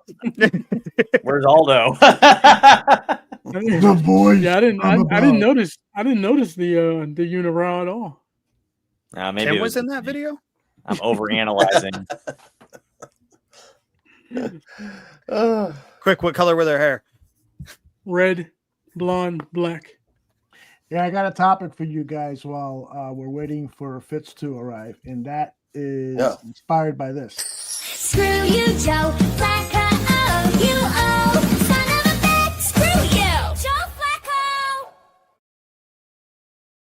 If Flacco plays, is he gonna? I was gonna say, it sounds like Flacco might not play. We might lose the 2 backup quarterbacks in 2 weeks. I mean, stop. Say that. Stop. Look, if you manifest all the negative energy, then there's nothing but positive energy left, right? So that's true. I just wish you wouldn't say it. Uh-oh, we got a right. visitor. I heard that pop. I heard that pop. His name is Fitz, and here he is. How are you, brother? Hey, what's going on? How's everybody doing? Yo, Fitz. Doing good. How you doing? All right. Congratulations, Aldo. I'm sorry.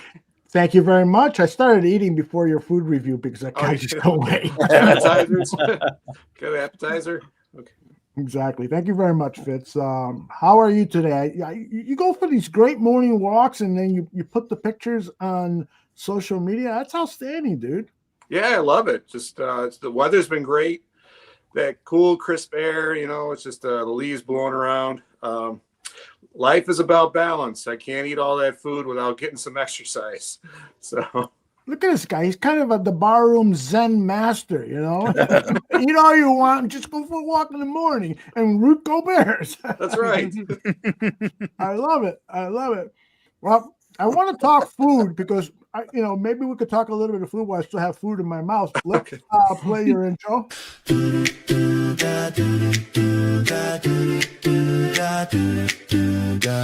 He's about to make me hungry. Gonna microwave popcorn, trust me. When he talks about food, my appetite is renewed. This is Fritz with his restaurant critique. Fitz is quickly becoming an icon in Chicago for eating fast food and still looking great. I mean, that's amazing. It's amazing. Like that walk this morning, the video I posted, I was actually walking uphill. So if I was laboring with my breathing, that was why. I was like, maybe I should have done this on a flatter surface. But it had nothing to do with the slice of deep dish in your pocket. No, it didn't. Hey, real quick, I live about 2 blocks away from Peyton Hill. Okay. It's now a golf course, but you can walk or run, whatever you want, up the hill and simulate what he went through. The terrain was harder then. But by the time I make it to that top of the hill, it takes me about 3 days. And I'm breathing so heavily, I think people are going to start giving me mouth to mouth. It's wild. But anyway, please tell us about your walks and also introduce the restaurant you're reviewing. Yeah, this was it turned out a lot. It was one of those unexpected magical nights, I guess. I mean, it was at Mickey's, but it's on Manheim Road up in Bellwood. It's like, I know people who stop there before they go to O'Hare sometimes, and it's been there since 1959. Same family's been has owned it. And it's just a great Chicago street food place. And one of the owners happened to be in, Frank, and he saw what I was doing and asked, just a little bit about what I was doing. And he sat and chatted with my wife and I for about 20 minutes, just telling me some stories about the old place and how he loves people coming in and making videos of everything. And just a great guy. It was just, it's really why I love doing this right now, is just hearing those stories. And it's something I'd like to embark on further if I ever had the time or the chance or the means to do it. Just getting the stories of how all these places came to be. And just because there's so many of them in Chicago that have just this unique story to go along with the great food and that they have. And it was just one of those, I was kind of having one of those days where, like, okay, I got to go do this review, and then all of a sudden you just get uplifted by the conversation you have, and it was just a great time. And so let's roll the video. And by the way, I love what you just said. That is fantastic, and you are a good storyteller when you're reviewing these restaurants. And I would love to see you, talk to some of the owners in some of your videos and stuff, because you weave such a great story about the establishment. That adds to the eating experience, I think. Yeah, definitely. And it would be a different type of video, I guess, if I were to do that. A little bit more involved, but yeah, absolutely, do something like that in the future, because I'm a history buff, and just history about anything. Everything's got a history, and I like to find out what it is. That's the old journalist in me too, the old reporter asking questions. But just in case you want to go back into Tooch's history about his adult movie making, hey Siri, how many movies did John make? John has appeared in 39 movies, including A Few Hard Men, Die Hard On, and Schindler's Fist. Anyways, let's go on. He introduced Fitz. Schindler's Fist. Mr. Mickey Driver. Schindler's Fist get me, bro, every time. Is that the black and white one? What's the name of the place again? It's Mickey's Drive-In in Bellwood. All right, here it comes. Mickey's Drive-In in Bellwood. Just west of the Chicago border and a short drive to O'Hare Airport in the town of Bellwood is Mickey's Drive-In at 635 North Manheim Road. Since 1959, this family-owned establishment has been serving up all of the classic Chicago street food at a great price. Get 2 hot dogs with the works and fries for only $8.05. Or try a homemade Sloppy Joe, just like you had when you were a kid. Oh, and they serve RC Cola too. And don't forget the Pizza Puff. Mickey's has had a Hall of Fame career and gets a 329 on the Fitzometer. That's Mickey's Drive-In at 635 North Manheim Road in Bellwood, Illinois. Where should I eat next? Comment in the replies, #FitzMagicEats, and check out all of my reviews on my YouTube channel at FitzMagicShy. I agree with people in the chat who say that food looks great. I think of all the restaurants you've been to that the food looks fantastic there. I can't wait to visit. Mm-hmm. The Sloppy Joe was an add-on. He came out and said, "You got to try this." So he cut one in half, one for me, one for my wife, and cool. It was just a simple little recipe that they put up a few years ago. I'm not sure how long ago they put that up, and I was in there. It was pretty busy, and you would hear, 3 or 4 people came in and ordered like 2 of them to go. So yeah, that Sloppy Joe is really, really popular. Real simple, real delicious sandwich. I mean, I still make them. And Fitz, I'm guessing that place. I just got the impression from the video you shot that it's very clean. It was, yeah. Yeah, really nice. I mean, they didn't know you were coming, right? They didn't clean up for you like I. No, nobody knows I'm coming. So I don't tell anybody I'm on my way or anything. Yeah, that's cool because I did a lot of work for McDonald's over 15 years, and one of the things they preach is the customers tell us if the restaurant is clean, the food tastes better. And that's true, man. You go to a dirty looking restaurant, you're like checking what the sandwich is made out of, making sure there's not roach in there. Good stuff, man. Good stuff. A lot of in the comments today, there's quite a few Mickeys around town. I don't know if you've noticed.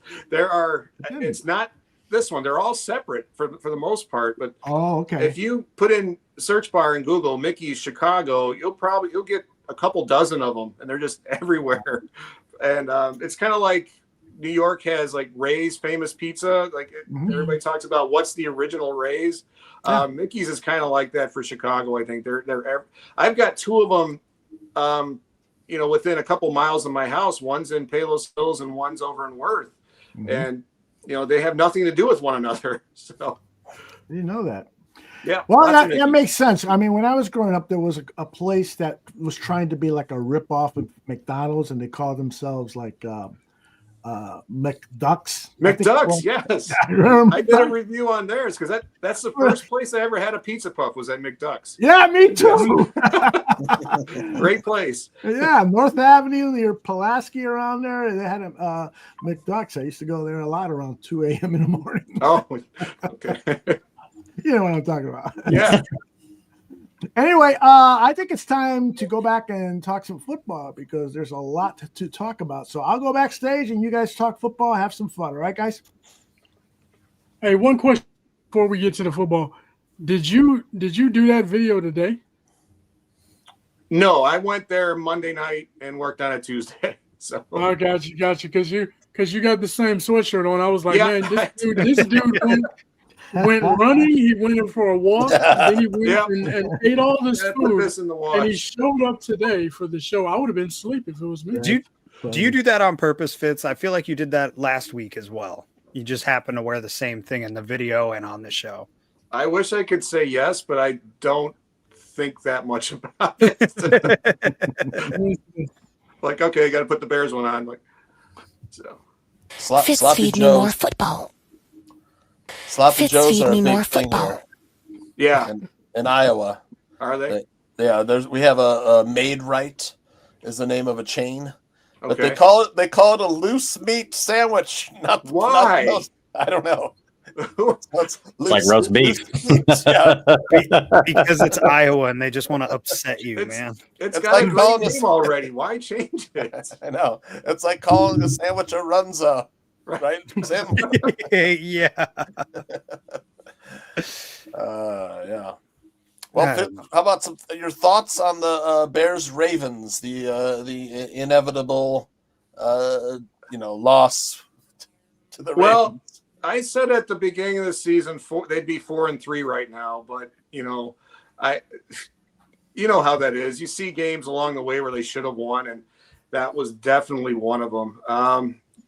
I go back to the Dallas game, the first half when the Bears were scoring touchdowns and Dallas was scoring field goals. Well, this is what happened to the Bears in reverse. They're scoring field goals and they're keeping teams in the game that shouldn't, even against the Saints. They scored way too many field goals, especially when you're getting down inside the 10-yard line. I mean, it's one thing to get inside the 20 into the red zone, but once you're in that first and goal, you've got to put that in the end zone. And it's just not happening right now. I thought the pass protection wasn't great, although I thought Caleb held onto the ball a few times. He fell on the ball too long a few times. And there's just too many injuries in the secondary to make up for it now. They were having a great time picking off passes those couple of weeks, but there's just too many injuries back there. And I think it all just played a part. There's no pass rush then, and they can the Ravens could get rid of the ball faster because the coverage wasn't as good. So it just everything sort of came to a head, and just the problems that the Bears that we kind of all saw over the last couple of weeks just came to a head and just exposed themselves. And just have to I think they had been trying to figure it out along the way, but they just couldn't figure it out in that game against the Ravens. It was just too much, even with a backup quarterback in there. So something I highlighted, Fitz, to your point about not converting enough. The Bears are 4th in scoring drive efficiency since week 4, right? 52.4% of all of their drives are ending in scores. The problem is they rank 26th in red zone touchdown percentage. Yeah. Right. Yep. And I mean, this game is a great example of it, right? They get down to the red zone twice and score field goals. They get down a third time and don't score at all at the end of the game. Right. So that's a touchdown. And then another, what does that come to? 8-point swing. So 8 points and a touchdown. That's a 15-point swing. Hey, guess what? How many points did they lose by? 14. 15 would have been enough to win that game. Literally just convert on your opportunities, and everything else about that game could have been exactly the same. Everything, the interception, the defensive collapse, everything could have been exactly the same. But if you just convert on your red zone opportunities, you win that game. It's literally the difference. Don't forget about the miss at the end of the first half where Santos didn't have enough. That's true. Legs. That's another 3 points that one I feel like is a stretch because that's a slightly different situation. That's not a red zone conversion. That's not a gimme. That's not something that should be more or less automatic, Right. It wasn't in the red zone, but still, that's a hurricane drill, 58-yard field goal. Let's be honest. Does Jake Moody make that field goal, Zim? I don't know. Because it's a hurricane drill, it's so much harder to say for sure. He's got the leg to do it. Well, he's got the leg to do it. That's another mismanaged play. You know, Ben Johnson probably should have taken the 10-second runoff instead of burning the timeout right before that.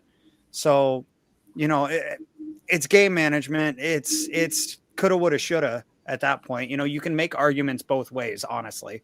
So, yeah, he's definitely got the leg, but those run on so quick drills are so hard to execute. So hard. Yeah, we've seen it once this year, but that doesn't mean that it's a sure thing. Right. The just to speak about the red zone situation that the Bears have going on. You know, if you let's say they convert, because they moved the ball so easily on those first 2 drives. Yeah. They moved it so easily. It's like, just convert those into touchdowns. If you score 2 touchdowns there, it's 14-0. It's a totally different game. Definitely. Pressure is on that other team, right? But you know what? When you're allowed somebody to hold you to 2 field goals and it's 6-0, what's the other team thinking? Oh, we took 2 of their best shots. Yep. They ran up and down the field. All we got to do is score a touchdown and we're in the lead. 100%. Well, it's a different mentality, not only for you, but for the team that you're playing. Yep. So that's their problem. Like they don't have the ability. The Bears don't have the ability, when they're not able to convert in the red zone. They don't have the ability to demoralize a team. When you go out and you start off fast like that, the other team should be demoralized. Like, oh God, we're down in for 14-0. Yeah, they don't want to go back to the sideline and go, we're still in this. Exactly. Yeah. Exactly. The fans would have been booing had it been 14-0. I think. Yeah, they would have been heading to the exits. Probably. Yeah. Everybody's got to play until they get punched in the face. But on the other side of that, when you punch a guy in the face twice and he just kind of looks at you like, oh, you done fucked up. You're like, oh God, what did I do? Oh boy. And that's kind of what happened in that game. The Ravens just they turned their head and they stared into the Bears' soul, and the Bears kind of went, that's all I got. My bad. Sorry, that was your girlfriend? Yeah, we're good, man. We're good. I want to know what went wrong, because through the first 4 weeks or first 3 weeks, they had like an 80% or 85% red zone touchdown percentage. Where did it fall off over the because what was it? 4 red zone field goals against Washington. It was another 4 or 5 again the next week. Mm-hmm. What's gone wrong from where we started the year, where we were scoring touchdowns in the red zone? You know what I mean? Regressing to the mean. You know, you have an average line. Sometimes you're way above it. Sometimes you're way below it. Over time, you will regress right back to it. And that's all we're seeing right now. They're just regressing to the mean. That's all of a sudden the penalties timing. Come up. Yeah. Mm-hmm. Shooting ourselves in the foot too. Don't help playing behind the sticks. That's just my take. Like, I think we talked about it like a couple of weeks ago, where if they didn't clean certain things up, and that's why I said a couple of weeks ago that the games that we had where we pulled these games out at the end, they were good because you have so much that you can go back and continue to work on without being overconfident in your abilities. Right? You can understand that, hey, we pulled that out. We probably should have lost this game, but we got it, and there's a lot that we need to do. But the Bears have not cleaned up what they should have been cleaning up. It's still a problem. It's still issues, right? So I think that's the overwhelming problem that we have right now, is that I don't see like the penalties and the red zone. It's one thing to regress to the mean, but it's another thing to I mean, like I said, there's peaks and valleys with this team, man, and it starts with the quarterback, in my opinion, and it spreads to everybody. They got to get on the same page.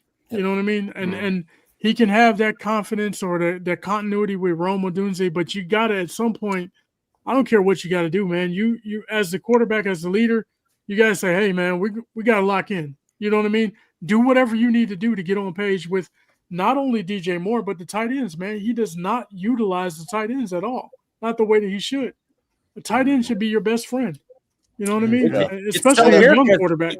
He and Cole Kmet were like this last year. It was either he was going to Rome or he was going to Cole. Like Cole was his security blanket last year. And this year, and it's surprising because Ben Johnson loves using the tight end. So what has changed where now he won't even look the tight end's way? Yeah. Strange. Is he just not seeing them? I don't know. I don't Just know. a learning curve for the whole team. That's Yeah. that's honestly my biggest takeaway. I think everybody's still figuring it out. You know, Yeah. it's like I said, we can put it all on Caleb as much as we want, but all of these guys have to learn. You still have a rookie tight end out there as well, taking the majority of the snaps, and the other guy is blocking his ass off. So why would they ask him to stop doing that? I mean, right. I mean, it's there's a lot to go around, a lot of questions for everybody involved, but I mean, I said it at the top of the show when I came on, and I got to keep saying it. Like, we're 7 games into this whole thing. I'm getting really frustrated watching it in the moment, but then like I take the step back. I realize it's only 7 games. Ben Johnson cannot, no coach can install their entire offense in 7 games. Like this is a development process. By the end of the season, I think that's when you get concerned if these things are still happening, as Danikin was saying as well. Like for now, ride the ride and enjoy the highs. it was so bad we couldn't execute a tush push. When did they try? I think they executed that. They really tried. I wanted to mention that too in my points, because it was just like the quarterback sneak. First of all, he stepped to the side. I don't know why. Just go behind your line. Tooney, I guess. I don't. But Tooney kind of went a little bit to center, right? And he stepped to the left, and essentially he took on 2 defensive linemen that were like just grabbed him. So it's like, I don't know if that, you know what I mean? Do they practice that or what? But something's missing with that. It's like, man. And then the running backs came and they tried to push, but it's like you had nowhere to push him at that point. I think that's kind of one of those hero ball things that you just get with Caleb Williams. He thought he saw a hole and it closed up real quick. And I think it serves to one of the questions that we have in the chat here from, who was it? Dr. Truth. Yeah. Why does he seem to be resistant to run one into the end zone? Is it him or coaching to protect his body? Those holes just close so much faster than I think you realize. Like even I'm watching my son play peewee ball and I'm like, ooh, there's a hole. And by the time somebody's in the hole, 2 other guys have closed it up. You know, those holes close so fast that if you're seeing a hole for him to run through, it's probably already closed. I don't think he likes running. I think he'd try to avoid it at all costs if he could. He just wants to make the big play. He wants to throw the ball. So I think that's why he avoids running so often, because I think he sees it. He's just like, well, where's the big play? Where can I find a deep ball here? That one run at the end of the first half, man, was one big play. And people are like, why didn't he get out of bounds? Well, he was trying to. There was a guy coming. He couldn't. He had to He didn't slide. want to get popped. Yeah, and the officials have shown they're not going to throw the flag for him. So why would he take that shot? Especially when it's completely unnecessary. Like there is no benefit to taking that shot. You're not even getting the opportunity for more yardage out. Look, I know that we complain about the officiating a lot, but man, the hit on Alameda Zacchaeus. Terrible. Man, they never even mentioned that he was a helmet-to-helmet shot. Never once did they say anything about it. Yeah. I saw them discussing that today on one of the shows that still never came up. They were just, that was like targeting in college. That was the most egregious personal foul of the year. Defenseless receiver, helmet to helmet. It should have been a 15-yard unsportsmanlike. And it wasn't even like he avoided. He led with the crown of his helmet, pow, and just blasted it. And we didn't get that call. None. Nope. Yeah, we can tap a quarterback's hand with our helmet with our hand by mistake, and it's personal foul. That's not true. That's not true, because they did it to Caleb on that DJ play, and there was no flag on that one either. The receivers now, like everybody's injured. All 4 of our top 4 receivers, our top 5, I think they're all missed practice today. Yeah, I think Zim tweeted it out today. I sent it over to you guys. Yeah, the injury report this week is pretty brutal. We got where is it? I saved it. Luther Burden out with a concussion. DJ Moore out with a hip and groin. Roma Dunze out with a heel. Olamide Zacchaeus out with a knee. And Cole Kmet limited with a back. I know he's not a wide receiver, but still a receiver. And on top of that, DeAndre Swift out with a groin and Roshan Johnson out with a back. Yeah, the soft tissue injuries I talked about in Bears State of Affairs, but Well, let's get Javon Wims or Riley Ridley back in here. Yeah, let's get Javon Wims back with his Yes. new teammate CJGJ. That'll go over real well. Yes. Can you imagine help, that? help is on the way, Danikin. CJ and Javon in the locker room together after that altercation a few years ago. Good thing Anthony Miller and Javon Wibbs are long gone. Honest question. When are we going to start looking at this like it's a physical athletic trainer problem or a team doctor problem? Absolutely. No. I talked I about mean, that this in has the- been a common theme for a while now. Yep. Soft tissue in general has been the big one, and knee and shoulder. Yes, like there's been a lot of soft tissue stuff. Yeah, there's knee and shoulder injuries all over the Hamstring. league because That that's too. what you use to run and tackle people with. This is just RNG. Roll a D20 40 times and you're going to hit a nat 20 here and there. Like it's all RNG. It's part of the game. You play football, you get hurt. I agree, don't but believe this in is the Bears in general have not been able to keep their main core healthy in a long time. There have been injuries galore, more so than I think other teams have gone through in that amount of time. That's my Defense point never been behind it. healthy. I can't think of any outside of this year. Like what? Just give me some examples from years past. I can't really think. Justin Fields and Mitch Trubisky both got hurt, but they were also getting pummeled. I recall that. I know Cole Kmet's had his fair share of injuries, but he's a tight end. That's pretty much to be expected with that body type. Cole's I been can't pretty think of healthy many for the other most part. guys. Jaquan Brisker or Kyler Gordon, neither one of them can Brisker stay on was the a field for more concussion than a couple issue. of days. Kyler's Kyler's a that's big an one. injury prone issue. Yeah. That's a player issue, not a trainer issue. When it's the I same think- guy I over think and it- over and I over think it- again. I think it has a little bit to do with training, though. I mean, there are certain things that otherwise you wouldn't have that. You wouldn't have strength and conditioning coaches. You wouldn't have trainers. Sure. You wouldn't have any of that if they couldn't help keep guys healthy or get them to a state where they can play the game of football through injuries and so on and so forth.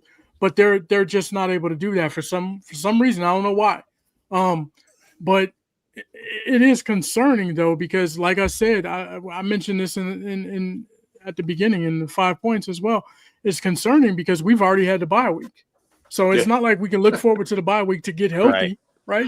And take a little bit of time off. They got so more now we're at a we situation got where more we're just gonna. from before the bye to after the bye. We got injured more.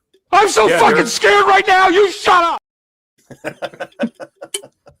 I heard something about Swift's condition. That they're kind of just this is how they're gonna play it out the rest of the year, where he just gets limited time during the week, just to sort of control and maintain what's going on, whatever it is. I don't know, but he'll probably be on that injury report through week 18, week 17, or whatever, and they're just not let him play for 2 days, and then I don't know. Well, if and that's it. hurt. That's it Working. too. How much of this is the coaching staff's management of injuries? Yeah. These injuries might not really be anything according to some other teams, but the Bears view them as notable enough to keep these guys out of practice. I'm not saying that's 100% part of the problem or part of the conversation, but I do think it's something worth considering. When you realize this coaching staff's first year together, they are going to handle things the way they want to handle them. Yeah, we might just have to get Cliff makes a good point in there too. He says the Bears play aggressive. That can be true. Like you can, because you play aggressive, you're a more physical brand of football than what they're used to playing. There takes some time for people to get used to that, right? So that might be a situation as well. That's fair. And that also may speak to some of the penalties too. You know what I mean? Guys wanting to get off the ball on time, guys wanting to be more physical, wanting to do some more things. So you could kind of notch that in as a learning curve, maybe. I mean, we're looking for excuses, in my opinion, at this point. To try to give us some comfort, you might say. But at the same time, man, they have to.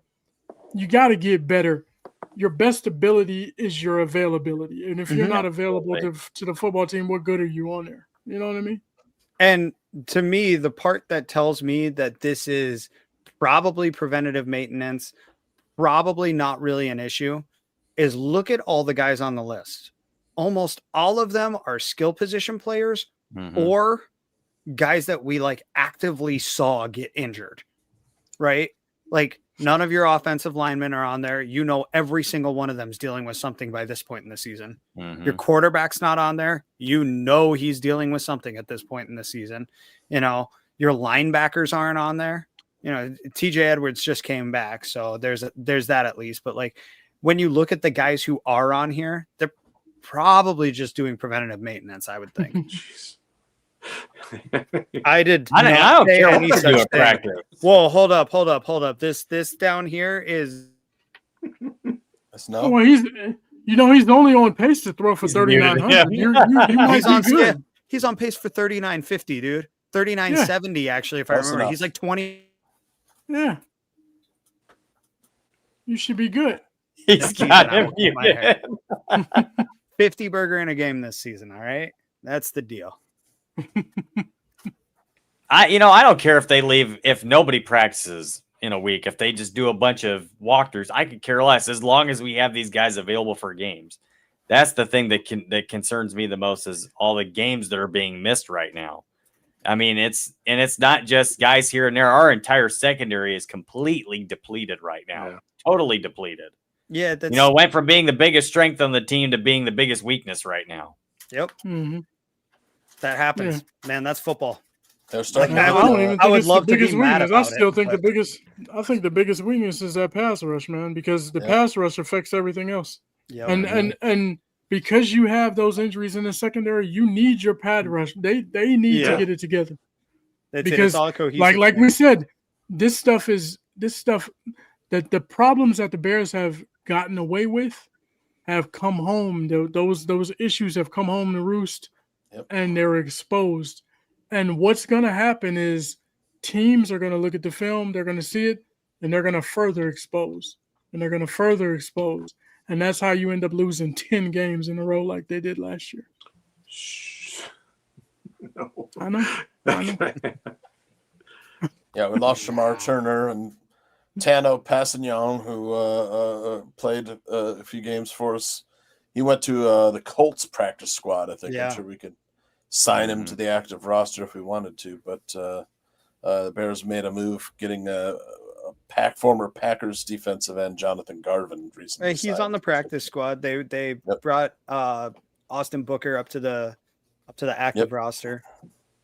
We'll see what happens. I don't know. I think they're bummed about some of the injury news that they got this week. But overall, like, again, injuries are just part of the game. You've got to be prepared for them. That's a big blow. Shamar Turner is a torn ACL. You can't prepare for losing your top 5 cornerbacks. No. Like, you do realize they lost their entire cornerback room. Yeah. And that's crazy.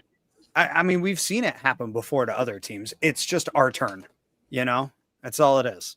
So it sucks, but what goes around comes around. It's the Bears' turn to bite the injury bug this year, and all you can do is hope that they'll be more healthy next year. A lot of teams are having injuries. We can't. I mean, ours are bad because they don't. I don't think I've ever remember a time where the Bears lost their top 5 cornerbacks. And they lost their top 5 anything, right? Yeah. Like other than their top 5 games they were expected to lose that year. San Francisco made it to a Super Bowl with their 3rd string quarterback, so we cannot complain about anything. That 3rd string quarterback. That 3rd string quarterback just got a $100 million contract. Well, now he didn't the year he took him there. Oh my gosh, got the sunglasses. Where we going? Yeah, I'm getting ready for the funeral. Bears funeral. I mean, it's amazing that we won 4 of 7, to be honest. It very easily could be 2-5 right now. Yeah. Yep. Very easily. Yeah. Guys. It could be. It's not as bad. That's what I said earlier, though. It's not as bad as it seems, but it's definitely not as good as it always seems either. So we got to be balanced. Let's talk a little pop culture because I want to start things off. I saw, and I didn't even finish watching it because I started it so late, but the first hour of what I saw was so effing funny. If you like sex comedies, then you need to see. I don't know if you guys know Chloe Fineman from Saturday Night Live. She's one of the regular cast, has been for 4 or 5 years. But she is in this movie. I think I got some video, just some photographs. It's called Summer of '69. And Chloe Fineman plays a stripper. And she is approached by a young girl who wants to learn how to have sex because the young girl, a 16-year-old girl, sees this character, and her stripper name is Santa Monica. And she says, the way you captured that room, every man in that room was looking at you. And so her character is like, feeling, and she needs money to help save the strip club, which is under tax law, some crap like that. It's an old, stupid storyline, but the jokes are so funny. It's written and directed by a former Saturday Night Live writer. She appeared a couple of times on shows, but she was primarily known for her writing. And this show is so effing funny. It's on Hulu. It's called Summer of '69. It's a coming-of-age story. I got to share one thing with you. Oh, Mrs. Fitz is sleeping. The young girl that approaches the Chloe Fineman character says, I need you to teach me how to do a 69 because I have been in love with this boy since the first grade, and I want to have sex with him, and I want to do a 69. Now, keep in mind, this is written by a woman, and all performances are women, so I don't want to sound like a sexist pig, although I am. But the humor on it was like so out there, so barroom style, so to speak, that if you like that type of humor, it's on Hulu. It's called Summer of '69. I hope to see the ending of it sometime tomorrow. Check it out. It was written by Jillian Bell. She is actually hilarious. Yes, those Hulu comedy movies have been pretty good, man. I didn't know that. Did the remake of White Men Can't Jump, which I enjoyed, and then Palm Springs with Andy Samberg. That was so freaking hilarious. Oh, I never saw it. Oh, you never saw Palm Springs? No. Oh, it was great. It's kind of like a Groundhog Day concept, with the time loop. Really funny. Really funny. Check it out. And then the ex-alum, those Saturday Night Live movies can, they're hit and miss, but the Wrong Missy with David Spade, I really liked. It was so funny too. Did you guys ever see that? I have never seen that. Oh man, that was really funny too. The Wrong Missy. Wrong Missy. But yeah, although I watched Weapons, that's a good Halloween movie, man. I'll tell you. What'd you think? I liked it, man. It was good, man. I was like, it had some genuinely scary moments, and Amy Madigan comes in and chews all the scenery, man. It's great. She does, man. Direction was fantastic. It was like if you saw Long Legs with Nicolas Cage. It's kind of like in that same vein where it's like a little bit of a retro horror movie, in the vein of those like 70s, 80s slasher horror movies. This one's like a little weirder though, with the supernatural element to it. But yeah, man, that Weapons is the king of unexpected shit happening in a movie, man. I'm telling you, you're just like, what the fuck? I gotta tell you, alley. I'm in the minority on it. I was a little disappointed with Weapons. And I'll tell you why. The story is told in chapters, and each chapter is named after a character. And so when you go to the next chapter, it picks up like about where the other chapter ended, and from another character's point of view. So the device is clever, but the main part of the story, the way the movie starts, is that there's like 17 kids who are missing at 2:17 in the morning. They all left their houses and ran somewhere, and no one knows where they are. Well, that starts to get lost because a little bit of the device, and so there's no emotional connection with the main part of the story. There's 17 kids missing. Yeah. Spoiler alert. When you finally, and this is in the middle of the movie, when you finally see the kids have no personality. So again, you lose a chance to develop an emotional connection with the main part of the story is saving these children. And so that's why it didn't work for me. Now, I will say it's very clever. This director has he did Barbarian, which is another fantastic movie. Yeah. But I think he misses the mark a little bit on this one. It was a little over the top at times, kind of substance, the substance type over the top.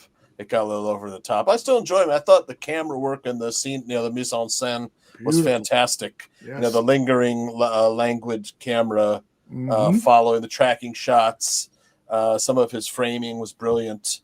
And the storytelling was, it was good, and it was an odd chapterized where you're kind of, so that's what happened. You see it from another point of view, and I kind of like those kind of. I love them, like Rashomon, the famous Japanese film where a murderer, 3 people who witnessed the murder they tell them in chapters, and everyone saw everything differently. That's a classic. I love those. It is a good Halloween movie, though. I got to tell you, absolutely, scary. Yeah, absolutely. Perfect for Halloween. Yep. Don't stay away from it based on my review, but I do.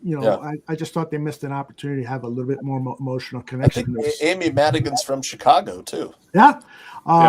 Married to she was. It's like I said, it was like when Nicolas Cage comes into Long Legs and chews up the scenery. It was the same thing, man. No. It was great. You're just like, whoa. Yeah, I didn't realize it was Amy Madigan until late in the she was almost unrecognizable. Yeah, pretty cool. Cool. I think I get the feeling, judging by everybody else's reaction, who are like 20 years younger than you and I, Tooch, they don't know who the fuck Amy Madigan is. If you were a Walking Dead universe fan, she was the star of Fear of the Walking Dead, which was the spin-off of Walking Dead. It's coming a little clearer to Fitz and Danikin. Zim and Tim, they're like, I still don't know what the fuck you're talking about. It looks like there's some good stuff coming out, Aldo. There's a Night of the Seven Kingdoms, which is another series set in the Game of Thrones universe, or Song of Ice and Fire universe. They just when does that come out? It's soon. It's soon because they just dropped the trailer just like yesterday, I think, for Night of the Seven Kingdoms, and it's kind of the story of a young kid who's one of the Targaryens, the House of Fire. It's supposed to be. Is this one set before or after? Yeah, after House of the Dragon, but before Game of Thrones. So in the middle there. Okay, and I think there's no dragons or anything in this one. From what I don't know, because I didn't read the Night of the Seven Kingdoms book, but it's the story of a sellsword, which is like a sword for hire. Yeah. And a young Targaryen boy who idolizes the knight, and their adventures in the Seven Kingdoms. Man, they keep pushing that the other one. The House of the Dragon. What is it? Yeah, House of the Dragon. What is that coming in June? Aldo and I are big fans of House of the Dragon. I'm a huge fan. I'm like, man, why do they got to push it out so they give it to us so early? It's a year away, man. Yeah. I hate that. I got to sit here and wait for it and think about it for a year, man. Just let me know let me know almost, let me know in May when next month we're starting. Don't tell me you finished shooting now. Well, show it. It takes so long to put this stuff out. The Stranger Things kids are in their 30s now, and they're right. I was thinking about that too. And that season is it 4 or 5 now? 5. Right? It's season 5, yeah. Final season, right? So season 5, final season. That's due out soon.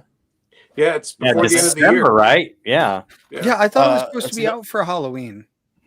I must have been imagining that. I could have sworn. I think it was supposed to be out in June originally, and it just kept getting pushed back.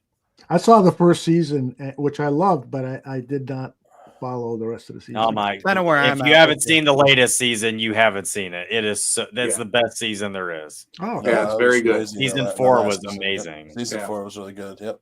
But the kids are like they started out, they were like what, 10, 11 years old, grade 14, whatever. Now they're all married with then kids. They're like, high school now. They probably skipped college now. They're I don't know how old they're going to be in this one. That's I don't know if anybody watched Better Call Saul. Of course, I was getting a little worried with that because it would take so long for the next year season to come out. I mean, this is a prequel. These guys are supposed to be younger than they were in Breaking Bad, but they're getting older. It's like. Yeah. But that's part of the reason why the quality is so good is because they take their time writing these stories, with so much of the TV that I grew up with, they were churning out, for a TV series on CBS, ABC, they were churning out 37 episodes. Yeah. And the scripts were like the same one from the last week, And then they take the summer off and you get another 30, Exactly. Yeah. Exactly. What's that? I've just recently started rewatching Scrubs, and I'm just like, man, TV was so different like 20 years ago, 25 years ago, Fitz, you been watching anything you like? I just finished Monster, the Ed Gein story. Oh, yeah. I haven't finished it yet, but yeah, it's good. Yeah, there's good parts, and then a lot of the stuff that you find out just never happened, or probably a lot of happened. It. Yeah. And it kind of, for me anyways, it kind of ruins it a little bit because there's enough weird stuff with that guy. I don't think you had to make anything up. Well, the problem is there's so much unknown about him. That's true. Yeah, they know a little bit about him from the eyewitness accounts, but he lived in such an isolated area and lived such an isolated life that so much of it is just guesswork based on what they found when they arrested him. Yeah, that's one of my favorite parts of that was when the sheriff and deputy finally get into the house and discover what's going on, just their reactions, like, what's going on here, sheriff? What's going just freaking out, like, because they just could not comprehend what they were looking at. Like, they saw it, but they didn't believe it. It's like, is it really there? So there's a lot of good stuff in it. I thought the acting was very good, but just things like that bug me when they just put in a lot of just fictitious things. But fair. Especially 8 episodes. That was a long mini series. Really, 8 episodes was a long time. Yeah. These Darren says what parts were made up. And I'll tell you one. Early on in episode 1, you see him murder his brother. Well, the story is that his brother died in a brush fire, and the police investigated it, but never found any evidence at all that Ed Gein was involved in the murder the way it's portrayed in the TV series, where he kills his brother because he hallucinates or thinks that his brother is talking ill of their mother. So I did a little research, and that was never proven. So, but there's stuff like that. Yeah. And Adeline, her whole storyline was, exactly. I mean, she existed. We know that, but just they made up that whole storyline because they just didn't know. Yeah. That's it. Really what the relationship was between them, because she came out with one story and then later she retracted things. So it was just like, what's going on here? But I don't mind filmmakers taking some liberties with the story, but the problem here is they don't begin each episode by stating that, this is based on actual events, something like that, because now people watch it and take it as a historical fact, and it's not at all. Especially considering how generally accurate the last 2 parts of the show were with Dahmer and the Menendez brothers. They were more or less interpretations of the story from the perpetrator's point of view. Sorry, that took a while to spit out, but it's an interpretation from the perpetrator's point of view, whereas this one, it feels like an interpretation based on the best guess that we have to what might have been going on at times. Are you sure you're okay? Yeah, when the main story is coming from a schizophrenic, because he lived the longest of all the characters in that story. He was like 81, 82 when he finally died. So when you're getting everything from him, I guess, I mean, I see what they were doing and what they were trying to do, but just, personally, it just kind of bugged me a little bit. Tim, I know with the kids, you probably don't get a chance to watch much, but have you seen anything, or are you planning on seeing something this week that you're on vacation?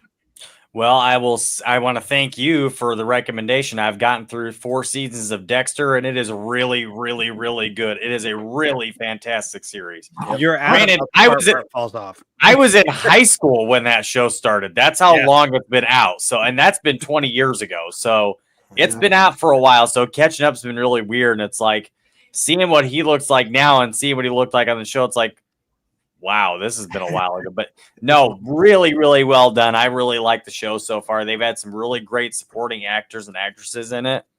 So I've really enjoyed that. I've been watching that a lot lately. Are you still in season 1 or I'm in season 4. Okay. I think I'm almost through season 4 actually. The end of season 4, in my opinion, is where the show falls off.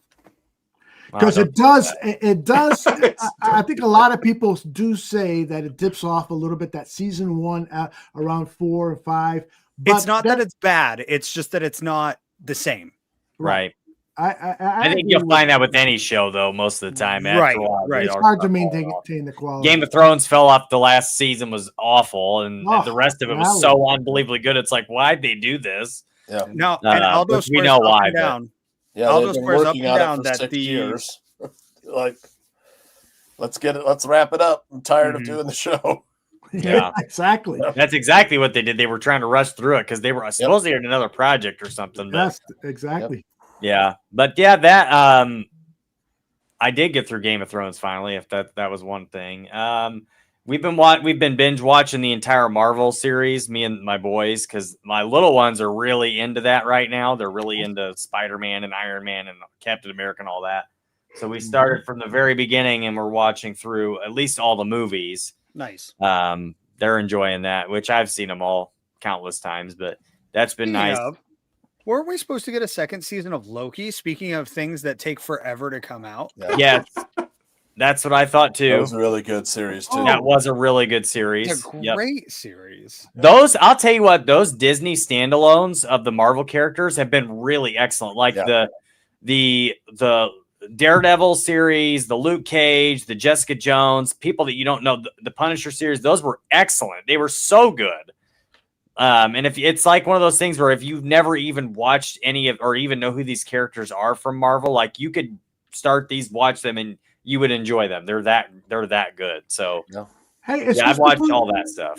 Excuse me for interrupting, but I actually loaded this in our media stuff because I wanted to talk about it 2 weeks ago. But I think I still bring it up here.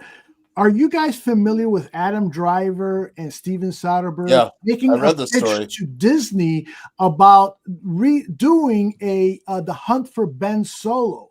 So let me read it. We presented, this is Adam Driver saying this. We presented the script to Lucasfilm. They loved the idea. They totally understood our angle and why we were doing it. Adam Driver says, we took it to Bob Iger and Alan Bergman, and they said no. They didn't see how Ben Solo was alive, and that was that. It was called The Hunt for Ben Solo, and it was really cool, adds Driver, but it is no more, so I can finally talk about it. Soderbergh said in a statement, I really enjoyed making the movie in my head. I'm just sorry the fans won't get to see it. So I'm not a big Star Wars guy, but I thought you guys might be interested in it. And what do you think about this? I'd love to see it. I love the Star Wars standalone. I do too. Fantastic. I do too. Well, I don't like the Disney ones though. I am not into the Disney ones as much as I am. You don't like the Mandalorian? Full disclosure, don't punch me. I've never watched The Mandalorian. I never got to that. I Yeah, did watch Mandalorian was Kenobi. I really liked the Kenobi one. That was really good. I like that one. I didn't see. I've not seen the Book of Boba Fett, man, that was freaking awesome. I hated Book of Boba Fett. Really? Oh man, that was great. It's just him wandering through the sand, and there's like no dialogue. It's like, and he's got the under. You know, he's grown out of his armor, so it's like bullshit. I like Captain Andor. That was great. Andor was great. Yeah, was great. Yeah. But it was an interesting that they said that they couldn't see Ben Solo alive. But I mean, what about the Emperor coming back in that final movie? Right. I'm like, I mean, you know, I didn't really see him alive or how he could be alive. But right. I love all the Star Wars stuff except a few of them. Yeah, Rogue One, the standalone movie, that was a masterpiece. Rogue One was awesome. Yeah, that was really good. Adam Driver graduated from Mishawaka High School, where I'm from, which a lot of people don't know that. But my cousin actually was in the same grade and went to school with him and remembered him. But yeah, that's crazy. Fitz made a 0.89. Has everyone been watching horror, scary movies or horror movies for Halloween? Oh, of course. I turned on what I thought was going to be like a kind of comedy horror series, and it was not at all, but it was still really entertaining. So I wanted to mention it to you guys. So what I thought I was getting into was something similar to the show Ghosted. If you guys remember that show, I don't remember what channel it was on. I want to say NBC, but it starred Adam Scott and Craig Robinson, and it was like a supernatural buddy cop series, kind of Ghostbusters meets Starsky and Hutch, you know. And it was really enjoyable, but they went through like 5 different writers in 10 episodes or something ridiculous like that. And there was no cohesive plot, and it wound up ultimately getting scrapped, even though it had a ton of potential and a lot of people excited. So anyway, I saw this program on HBO that I thought was going to be similar to it based on the short synopsis and the artwork and the trailer. And it's called The Chair Company. Yeah. And it stars Tim Robinson. My brother was talking about this. Yeah. And this show is hilarious. It is not supernatural even a little bit. It is not like spooky themed at all. I was like, well, I did watch this. I was watching this to try and like have something spooky to talk about for Halloween, but I just kept watching it because it hooked me. It was good. The story is so stupid and you have no reason to get invested in it, but it's written so well that you just want to know where it's going. Like, what's the payoff going to be from this? Because the payoff is either going to be some like elaborate prank or joke or something, or it's going to be a well-written story when all's said and done. And I feel like there's no in between, because for those of you who don't know Tim Robinson, he's a great comedy writer. He is very much slapstick humor kind of guy. And if you haven't seen his show, I think you should leave now. It's like short sketch comedy. Yeah. It's hilarious. I love that show. So funny. Some of it falls very, very flat, but some of it is the funniest shit you've seen. If you're familiar with the old show, The Whitest Kids You Know, it's very similar to that. And I'm trying to think of some other shows that were similar to it. There's been a lot over the years. What's his name? Tom Segura just recently put out a new series that's written in the same kind of format as it. So So anyway, I think we did talk about that one. Yeah, it was very funny show. But at any rate, Tim Robinson, I love his brand of humor. It's a good combination of, I don't want to even say smart humor. It's just a good combination of highbrow and lowbrow humor all at the same time. And it's lowbrow. It's highbrow in a lowbrow way. It's lowbrow in a highbrow way. I don't know how to say it, but he looks funny too. Like he looks like, okay, this guy would be funny. You know, he's got a punchable face. Zim, are you sure you're okay? I have one of those too, but everybody on the screen has one except Danikin and Fitz.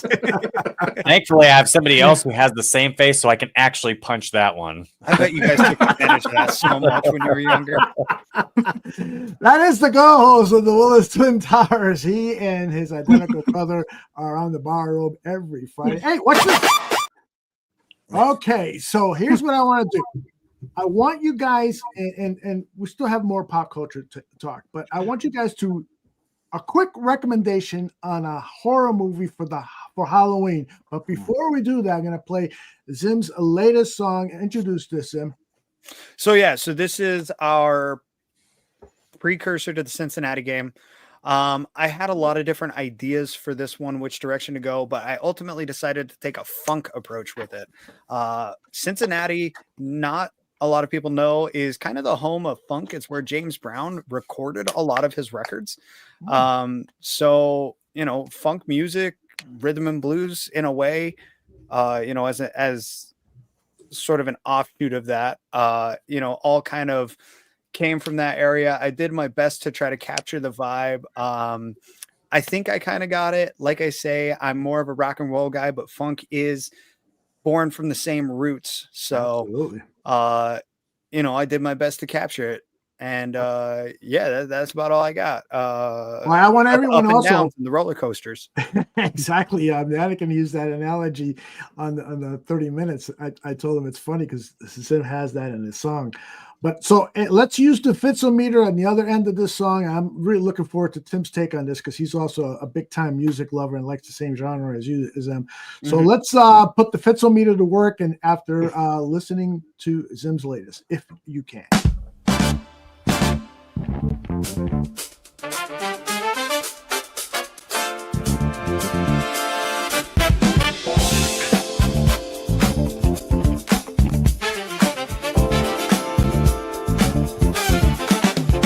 Wish I was surprised, but it hardly broke my stride. That roller coaster ride, take my colors off and hide. Is Caleb coming along? Has Ryan Post done us wrong? There's no time to think, we're getting back on track this week. Beat the Bengals if you can. Reach your potential if you can. Gotta bounce back if you can. Prove you can execute the plan.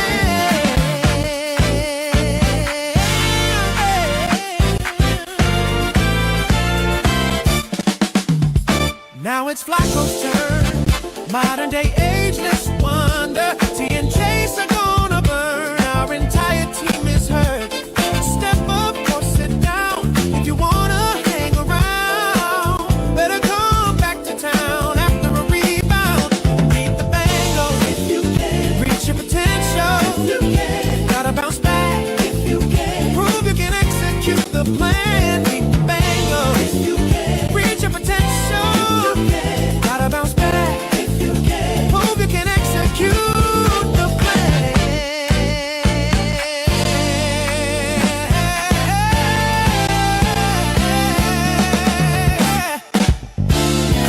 If you wanna stay in the hunt, it's gonna take more than that. Start fast, get out in front, kick some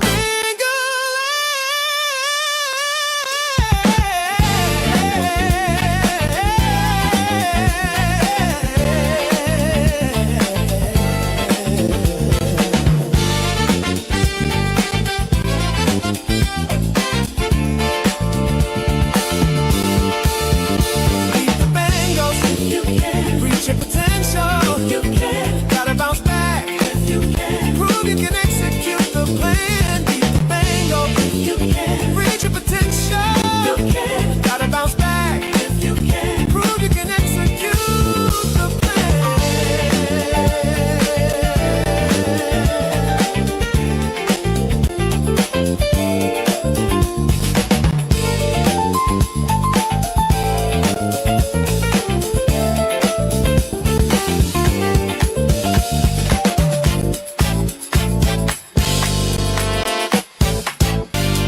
Great. Let's go like Stevie Wonder meets Kool and the Gang. It was very much a Kool and the Gang kind of try to feel Yeah, it for was me. like for me, it was like Curtis Mayfield, Isaac Hayes groove. Ooh, okay. You know? I like that. The 70s. Let's You know, I thought Fitzometer to work. talking about groove in Cincinnati. I'm thinking Venus Flytrap on WKRP. The whole Tim Reed's character. Yeah. Oh man! So let's go around the horn. Fitz, why don't you start and give it your famous tag Fitzometer? What do you got for him? That was really good. I was grooving to it. What groove I have, you know. So I would, so instant 300, and I did like the part about our entire secondary is gone or whatever, that one part in there. So I'm gonna give it 330. Let's go. Love it. Tim, what do you got?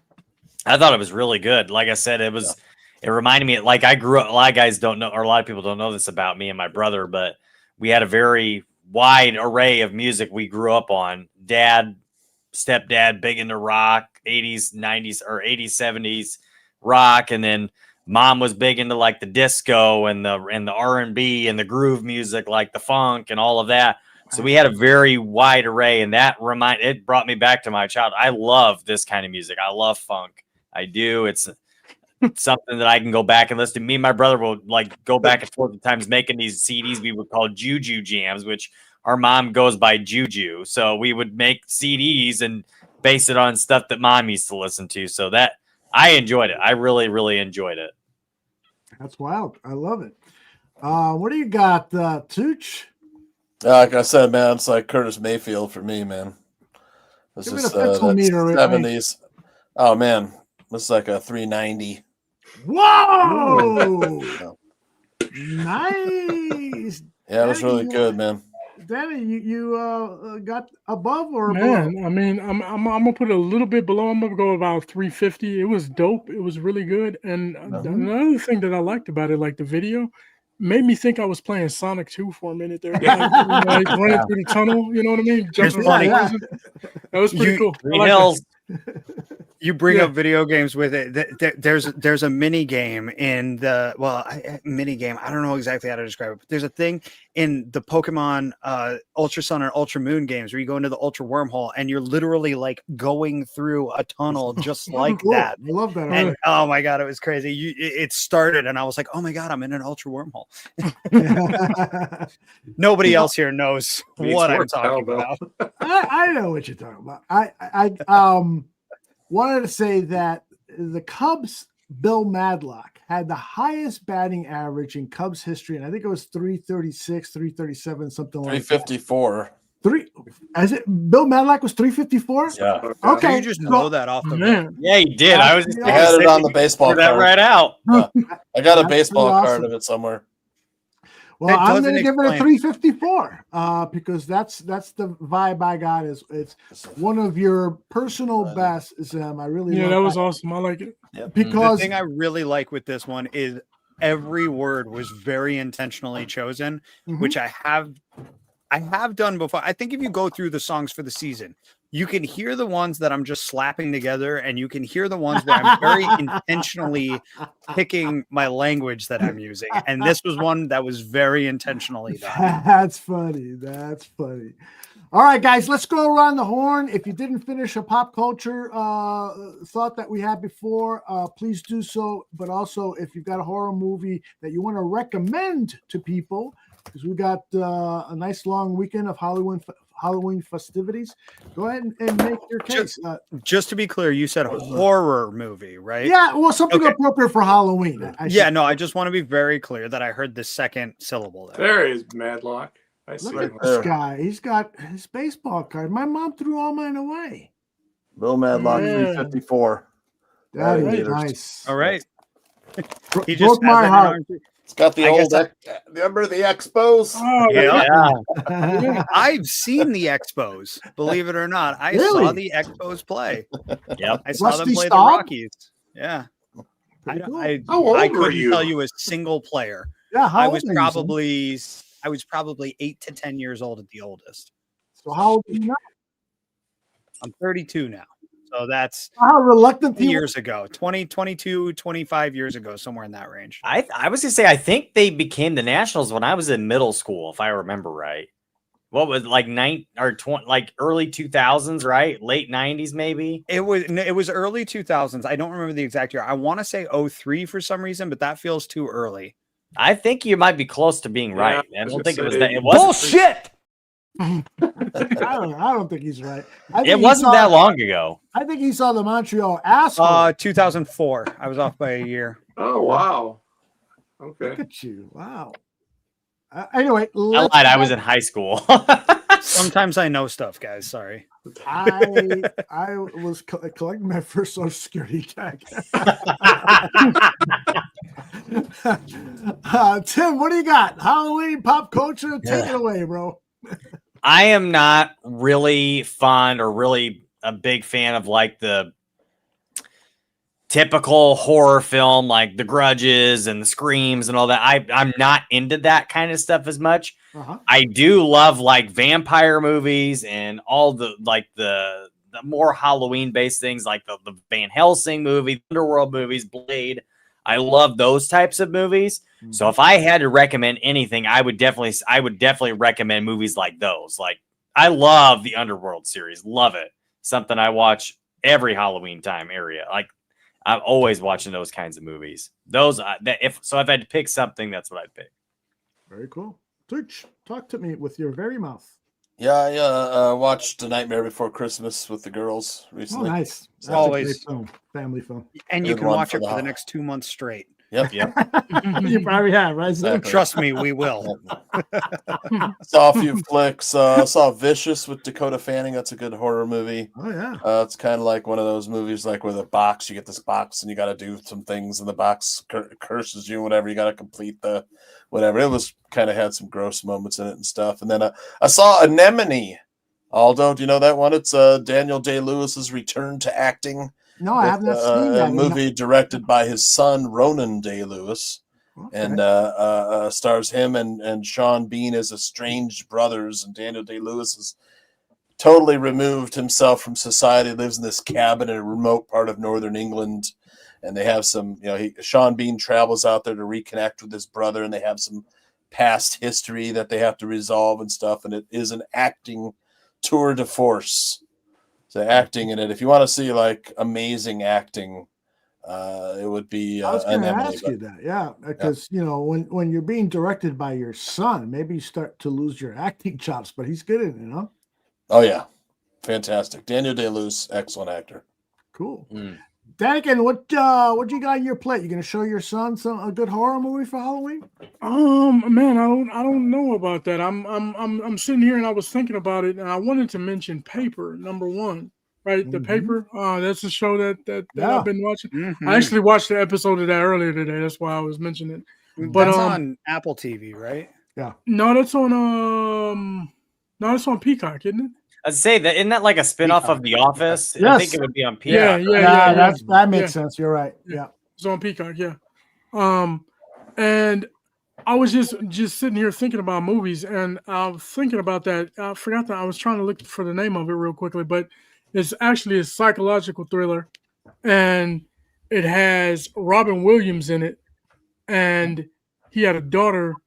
And they moved. I forgot the name of this movie though. I was trying to look it up real quick. Keep describing the plot, and maybe. So he's got. I guess his wife died or whatever, and he and his daughter moved to this house, and she, you know what I mean. They start trying to go on with their life there and everything like that. His daughter, his little kid, she has a imaginary friend, and he thinks nothing of it. Blah blah blah, whatever. She's got an imaginary friend or whatever, and come to find out, he's zoning out. He's actually a psychologist as well, or whatever, therapist. Yeah. But he puts on headphones. He's zoning out so much that he's being someone else and forcing his daughter to play games. Oh wow! And sounds familiar. And the imaginary friend turns out to be him. And it's like it's a terrible.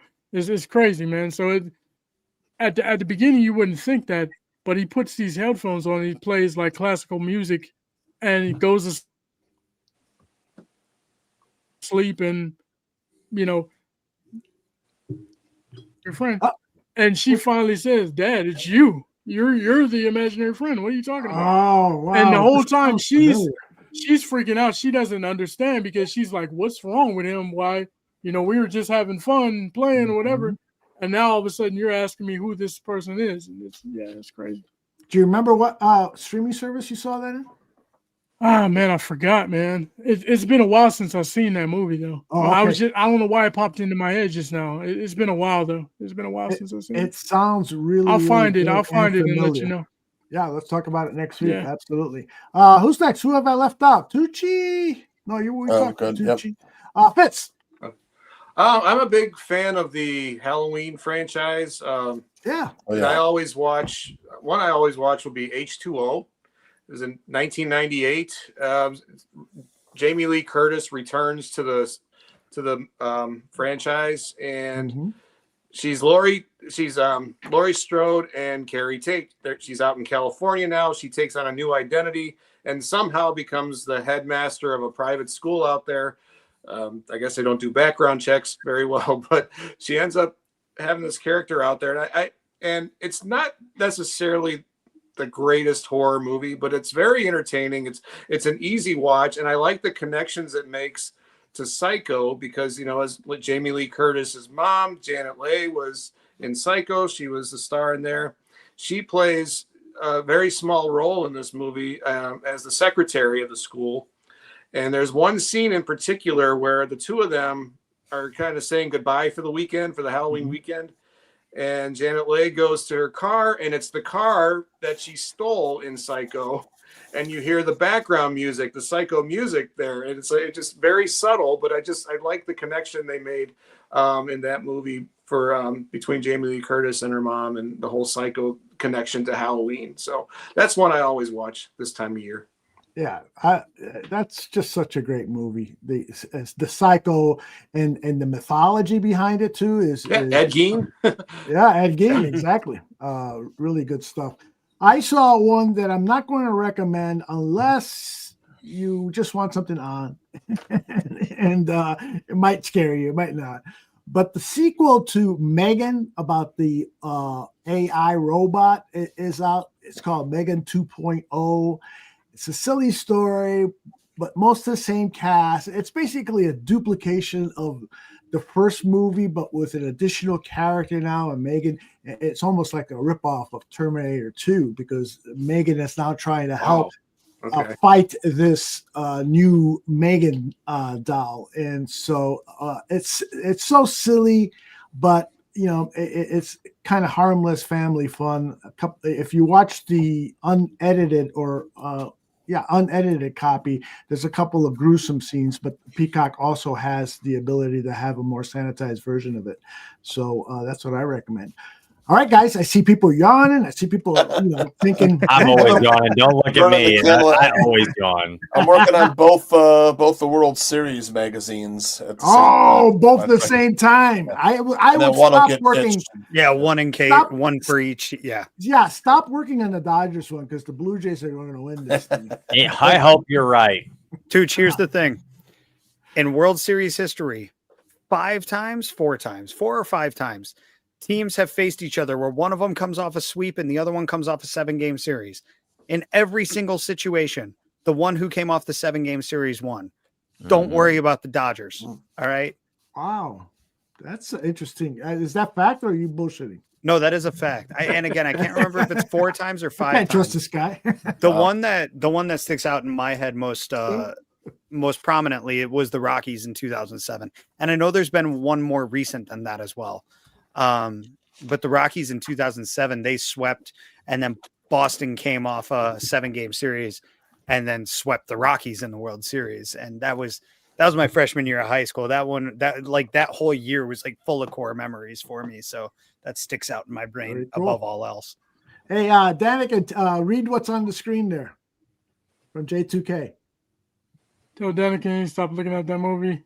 Don't look under the bed. I don't think that's it. That's not it. That's not it. Man. I found it actually. I found it, and it's not Robin. It's not Robin Williams. It's actually Robert De Niro. Slightly different guys. And Robert De Niro and Dakota Fanning is his daughter. It's a good movie. You seen it? You know what I'm talking about? Yes. It's called Hide and Seek. It's called Hide and Seek. Yeah. Yes. So his wife died. They were trying to deal with it. They moved to the country to get away from, just kind of start over. His daughter couldn't make any friends, so on and so forth. He was trying to encourage her to make friends, except for an imaginary friend named Charlie that she had. And later on in the movie, Charlie started harboring resentment for David, who was actually Robert De Niro, and everything came ahead at the point. Yeah, I remember it clearly now. It's been a few years. But I'll tell you, one of the things I was thinking about this weekend when I was looking at, Halloween type movies and stuff, is that I think they should come up with a totally different genre than horror and call it creepy movies. Because movies that are creepy, for me, are much more effective at being unsettling. I'm not going to get scared by somebody's head being chopped off, because I know it's not real. Movie magic. I've been involved in behind-the-scenes stuff, and those secrets are all gone. But a creepy movie? Yeah, that might keep me up at night. The title of a horror movie has changed so much over the years, where we've turned this, for my generation, we call it gore porn. It's nothing but Terrifier. It's these kinds of things. And don't get me wrong, I love the original Saw. because it was kind of a psychological thriller more than it was Yes. a gore porn movie. But then the second one, the third one, so on and so forth, became very much just gore movies for the sake of showing gore. And there's some elements of horror and cop work and this, that, and the other thing in it. But yeah, you're absolutely right. The creepy movies, the psychological thriller, is what it's called nowadays. The psychological thriller is where it's at. Yeah. Well, great job, guys. Anyone have anything to share with the audience before we leave? Before we go, Zim might be right because the Blue Jays just won. So they're 1 game away from the World Series. 3-1? 3-2. 3-2. Wow. Oh. So that puts them up 3 games to 1, though, right? No, 3 games to 2. 3-2 in the series as well. 3-2 in the series and 3-2 3-2 on one the game scoreboard. away. No, the score was more than 3-2 that. and 3-2. Yes. It was like 6-1 when I turned it off. Maybe I'm wrong. Maybe I can't read. Maybe it's 3 maybe it was saying 3-2 series lead. Yeah, that's what it was. Yes. Yeah, no, it was. Yeah, Blue Jays were putting belt to Yeah, behind. I'm again. blind. You're right. It's okay. I'm a casual baseball fan. Same here. Look, I'm a White Sox fan. I can't get too invested in this shit. You can't get invested in anything baseball if you're a Sox fan. All right. First of all, how dare you? Second of all, you're absolutely right. I know. Listen, my team's not been any better for the last 20 years, so I can't say anything. And your team is the Cubbies? The Reds? Cincinnati Reds are right over I your see shoulder. the hat back there, yeah. I thought that was a mistake. We beat the Reds down all the time. Yeah, I like that. Hey, Tooch, so if the next game is Friday, if the Blue Jays win, are you working over the weekend? Well, I mean, Fucker doesn't know what the probably what's going on in his life. Yeah, I mean the books will be mostly finished. Okay. Except for the cover story and the title page and cover. All right. So see, here's my personal dilemma is I can't stand the Dodgers, but my in-laws are Dodgers fans. So if the Dodgers lose, well, let's put it this way. If the Dodgers win, and they're coming to town in a few weeks, if the Dodgers win, the conversation will all be about baseball. But if the Dodgers lose, I'm worried they're going to want to talk to me about politics, and I'm just going to work nonstop the entire Blue Jays have never won a World Series, or have they? I can't remember. They have Joe Carter. They have 1992? 92? 92 was Joe Carter. No, 93. That was 93. 93. Yeah, when they beat the Sox in the ALCS, and then they beat the Phillies in the World Series. Yep. But they won back-to-back that, 92, 93. Who's more of an evil empire, Dodgers or Chiefs? It's Dodgers. clearly the Dodgers. You got to be the Dodgers, yeah. Absolutely. I still kind of like the Dodgers. I'll root for them. Shut up, Fitz. I'm just going back to when they took down the evil empire Oakland A's in '88. That was a fun series to watch. If you were So the 1990 Reds. What's that? Yes, they did too. Yes, they did. Lou Piniella. That's a very underrated team. They were a very good team. But yeah, I remember that World Series. It was a lot of fun. The Gibson home run, Oral Hershiser just throwing 70 miles an hour past everybody because and I mean curveballs. And so I still kind of root for the Dodgers. So. Shohei Ohtani might be the best player to ever pick up a baseball. Yeah, so, I mean, it's almost hard to argue that at this point. Yeah, with Babe Ruth and Hank it sucks. Absolutely. It really sucks that he plays for that team because he's so good and he's so easy to root for, especially if you don't think that he framed his interpreter. So yeah, that's a good story. Yes. Definitely did. I think he definitely did. Absolutely. That was all fun. right, guys. It is time. What is this? Blue Jays are winning the World Series just like in '93. Richard LaFleur. Blue Jays. Thank you, Richard LaFleur. All right. Listen to this guy. The fuck! I thought there'd be hot chicks here. There are none. Just these 6 dudes. It's a sausage fest. It is a sausage fest.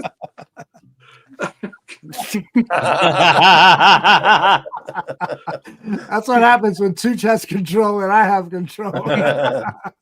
More. All right, don't forget that our show is brought to you by Droopy Dicks. You can find more information on Drippy Dicks, on YouTube at the Bears Country Productions podcast channel. Tim and Jeff are off this Friday, so the next time we're on the air will be Sunday morning, Barfly Tailgate Show. Tooch has his weekend sports betting tips show on Friday. You're not gonna do show, right? Are you? Yeah. You are? In costume. In costume? I think. What about your daughters? Yeah, we're going trick or treating right after that. Oh, okay. Look at you, man. Dedicated to the barroom. Okay. Yep. Me, I'm taking the next few days off. Way to make us look back, too. Had a winner last week. Right. Texas A&M -2.5 versus LSU, and then Brian Kelly got fired. Holler. Which was lovely. I love It to see was. that. I was happy. Oh my God! All the stories that have come As a out. Notre since Dame he fan, got it's the fired. greatest thing ever. Yeah. The greatest thing ever. Totally agree. Well, with that, we'll leave you and subscribe to the channel. That way you know whenever we are live. We'd love to interact with the chat. We will see you all soon. Tim, thanks very much. And everyone, have a happy, safe Halloween. Stay out of trouble. Don't do what I'm going to be doing this Halloween. Peace.